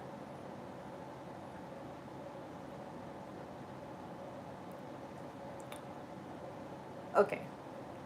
Oh, okay. It looks like I got the email confirmation like 20 minutes after I submitted the payment, and that's why I didn't see it. Okay, sounds good.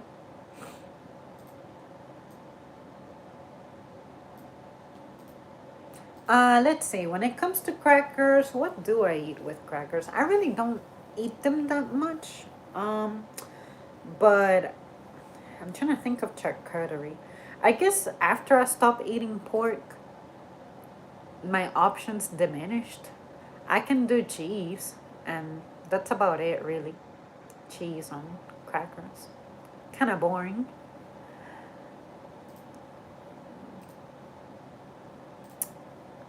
Let's see.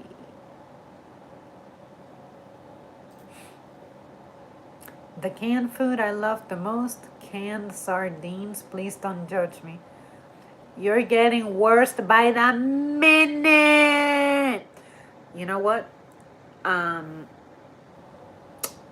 Speaking of stuff like that, have any of you monsters eaten anchovies on a pizza?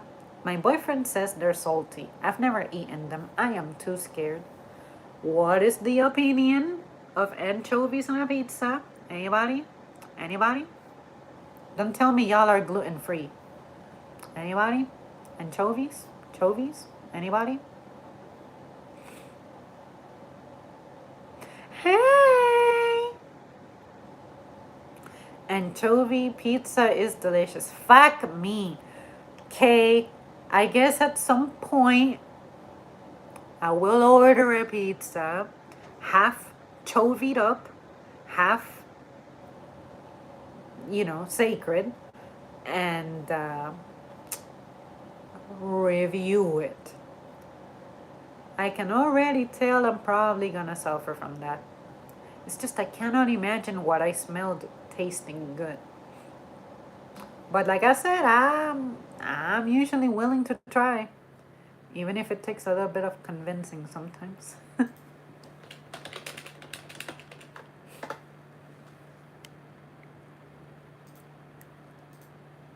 Anchovies and pineapples are only used for safe words. Lol. Pineapples, I still haven't tried that, and unfortunately, I didn't get around to trying the so called Hawaiian pizza before I stopped eating pork. So, has anyone ever done pizza and pineapple and chicken? Like, would chicken be a good replacement, or should I just do plain pineapple, cheese, pizza, whatever? I don't know. At this point, I haven't recovered. I haven't healed from the tuna and sardines conversation that contaminated my stream comments. And peanut butter. I don't like peanut butter. I only like peanut butter if it's frozen. Like the frozen dessert that my grandma would make. My boyfriend, though, oh my god, that man, I think if he could wear it, he would wear it. Peanut butter, everything. Pepperoni for life. Omega Primas! Hi! I'm not ignoring you. I read your message, your comment rather, where you were telling me that you were going to tell me some more stories. I just haven't had the chance to reply, but I promise you I'm going to reply. I miss pepperoni, I'm not going to lie. Turkey pepperoni is kind of weak. It's decent enough, but nothing compares to pepperoni. Barbecue chicken pizza, yo, they use barbecue instead of marinara. It is really good. Now you talking. Thanks for bringing me back into my own chat, into my own conversation. Now you're saying good stuff. Buffalo pizza, buffalo chicken. Anybody? Anybody? Ranch? Buffalo? Buffalo?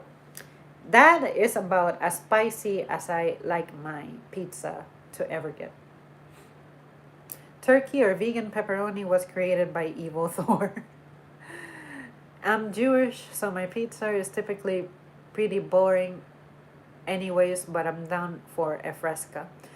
I like margarita pizza, but it depends because sometimes the tomato being used, I guess it depends on location or the brand of frozen pizza, but sometimes the tomato don't be tasting very good.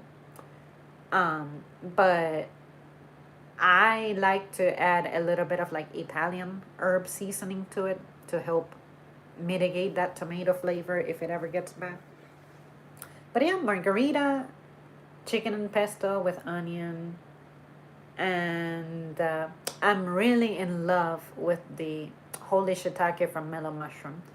It's just mushrooms, and it's really cheesy. It has chives.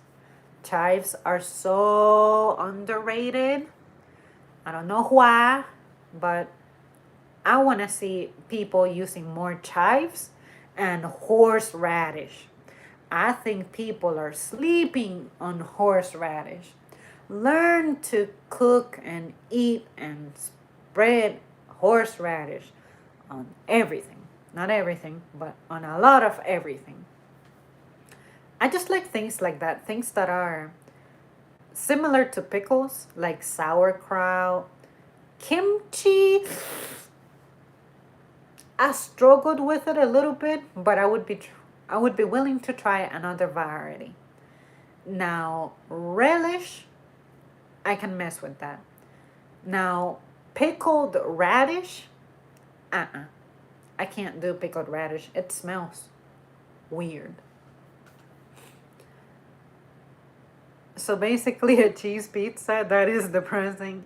I visited that place once and they have a honey pizza.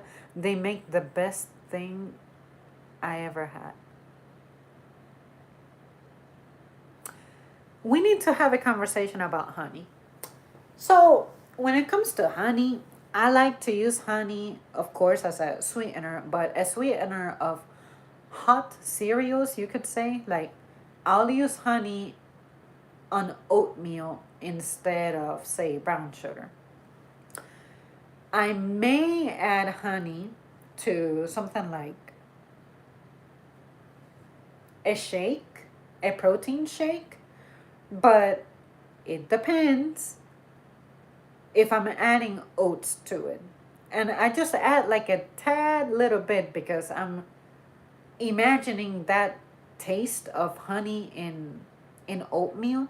So because I add oats to my protein shakes, then I kind of get like a little craving for honey.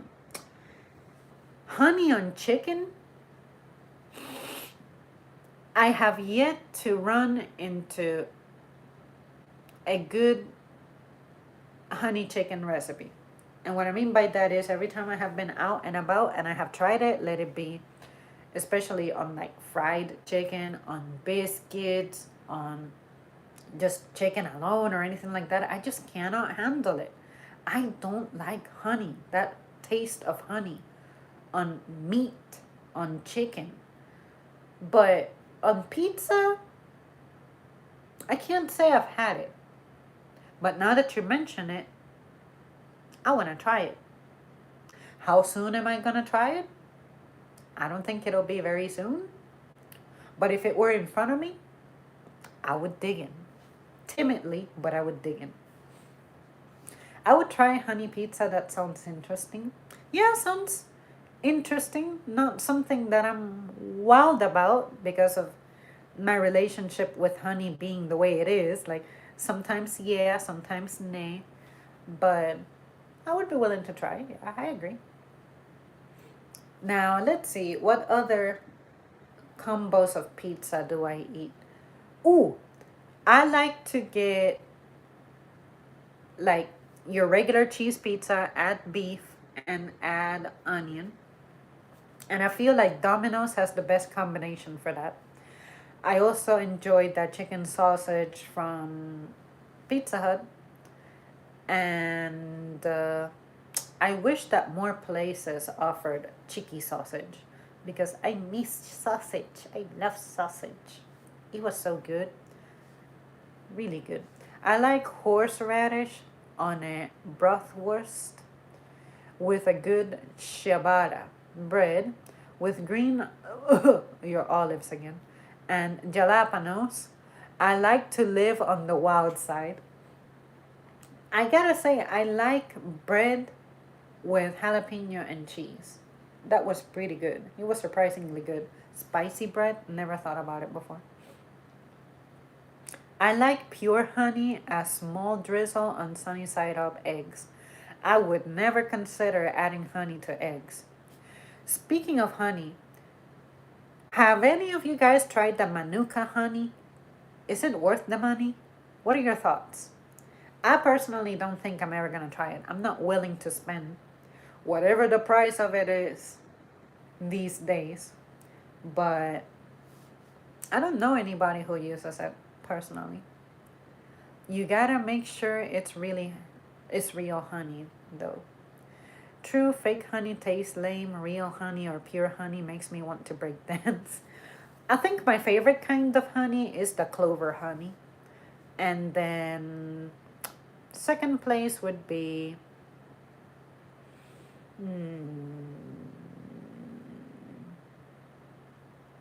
I have to think about it. But clover honey, that one's my favorite honey.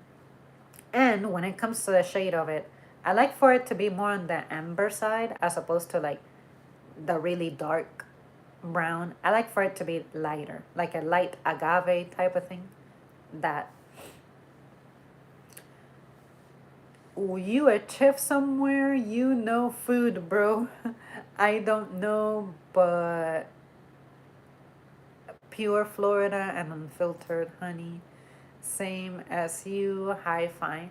Oh, you guys are bonding over food. Weren't we talking about how we bond over food? Good job.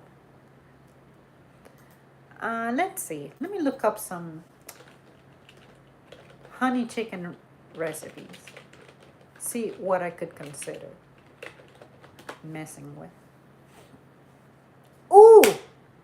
I lied to you guys. I forgot. Panda has honey sesame chicken. And they add, is it green beans? They add something green to it. And it is so freaking good. I forgot about it.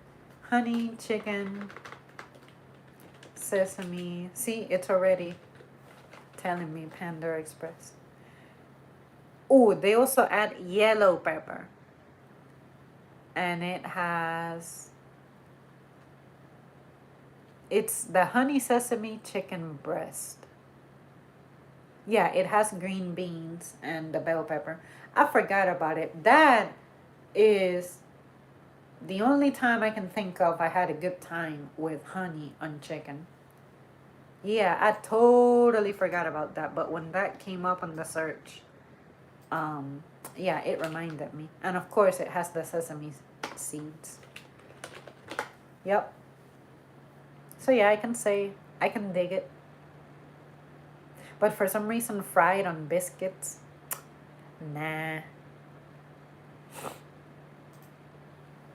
Make sure you add honey at the end when you cook it. Cooking honey too soon can lose its flavor. Just like pepper. You want to add pepper closer to the end or else it'll burn up. Kind of like rosemary. If you add rosemary too soon, it'll just burn up. Let's see. What else? What else? Cheeky. Honey garlic chicken. I love garlic. And let's see, what else are they talking about here?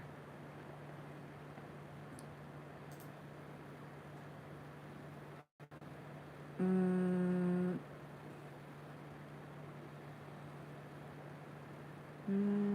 what is in this honey garlic? What else is in it? I see green things.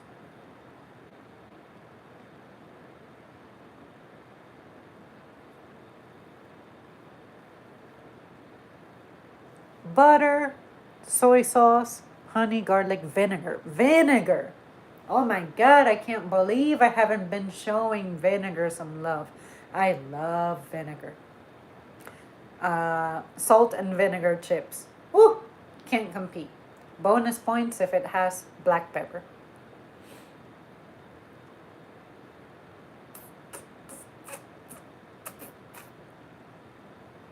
Now this lady is using cauliflower rice. I've had cauliflower rice. It's not bad, but if you're too used to regular rice, then it may be a little weird for you. Cauliflower crust on pizza. Not bad, but I don't like how crispy it is. I don't like crispy pizza. I like for it to be soft.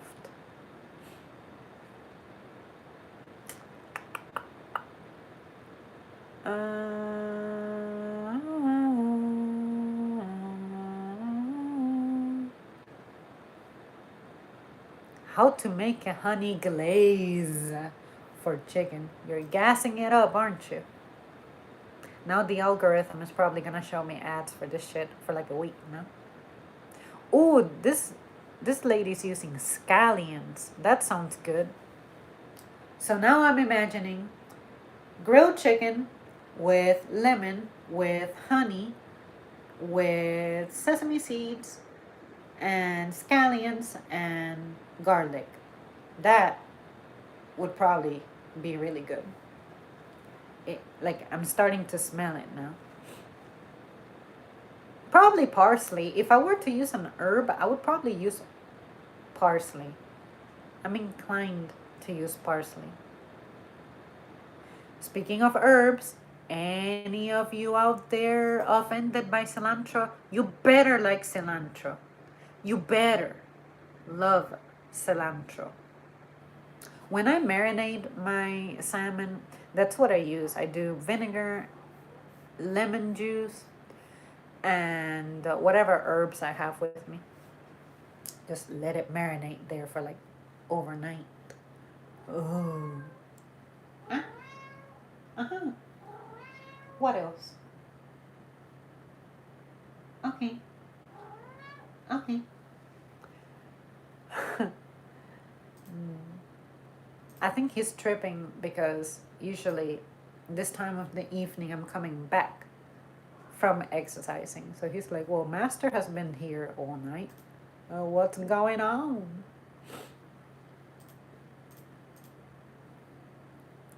I'm with that. Me too. When I get mine soaked in vinegar, dang it.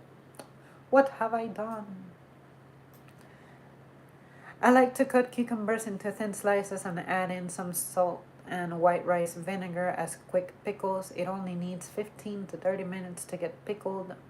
The best if you add a hint of superfine chopped dill.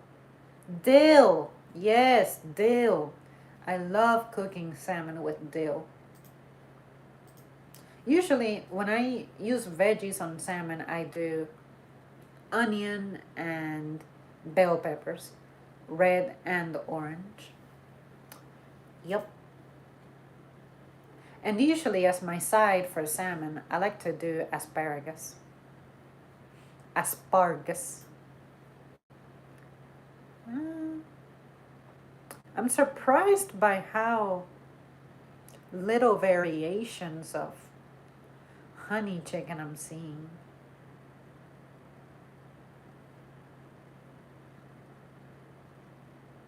Yeah, I keep seeing the garlic come up. Hmm. I will consider it.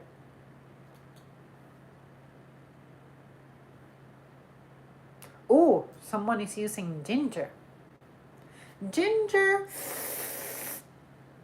I like it here and there. It's not bad. Like I've never tasted something with ginger and been like, oh fuck, this is nasty. But ginger is just, I prefer it more in desserts, like more on sweet things, more than on meats and stuff like that. My experience with it is pretty limited. But I love ginger lemon tea. That's really good.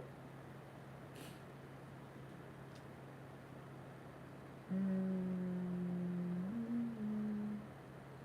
Oh yeah, scallions. I guess that would go well with that chicken too. I think we mentioned that. The green onion.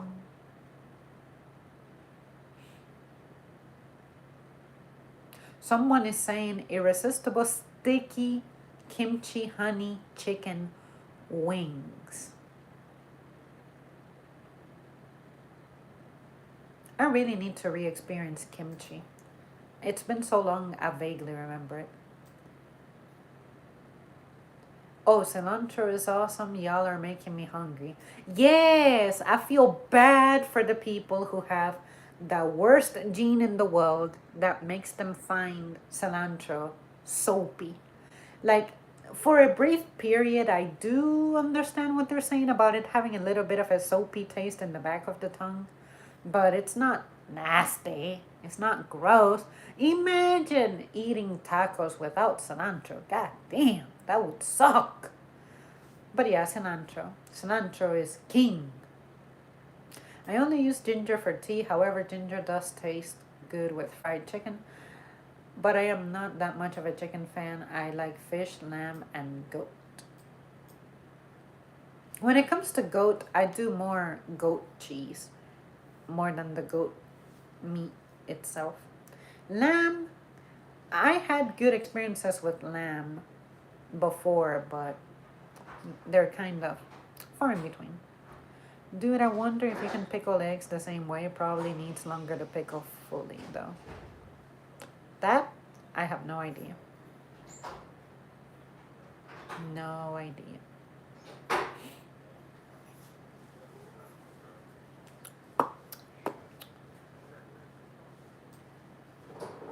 You can pickle eggs. It is a different process, but not that problematic. I gotta look that up.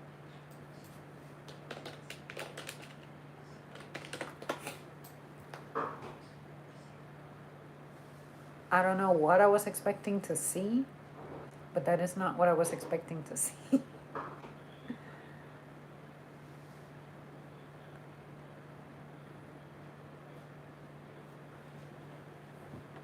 Vinegar, water, sugar, pickling spice, and more.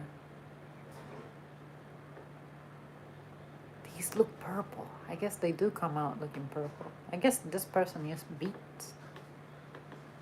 Spicy beet pickled eggs. Yep.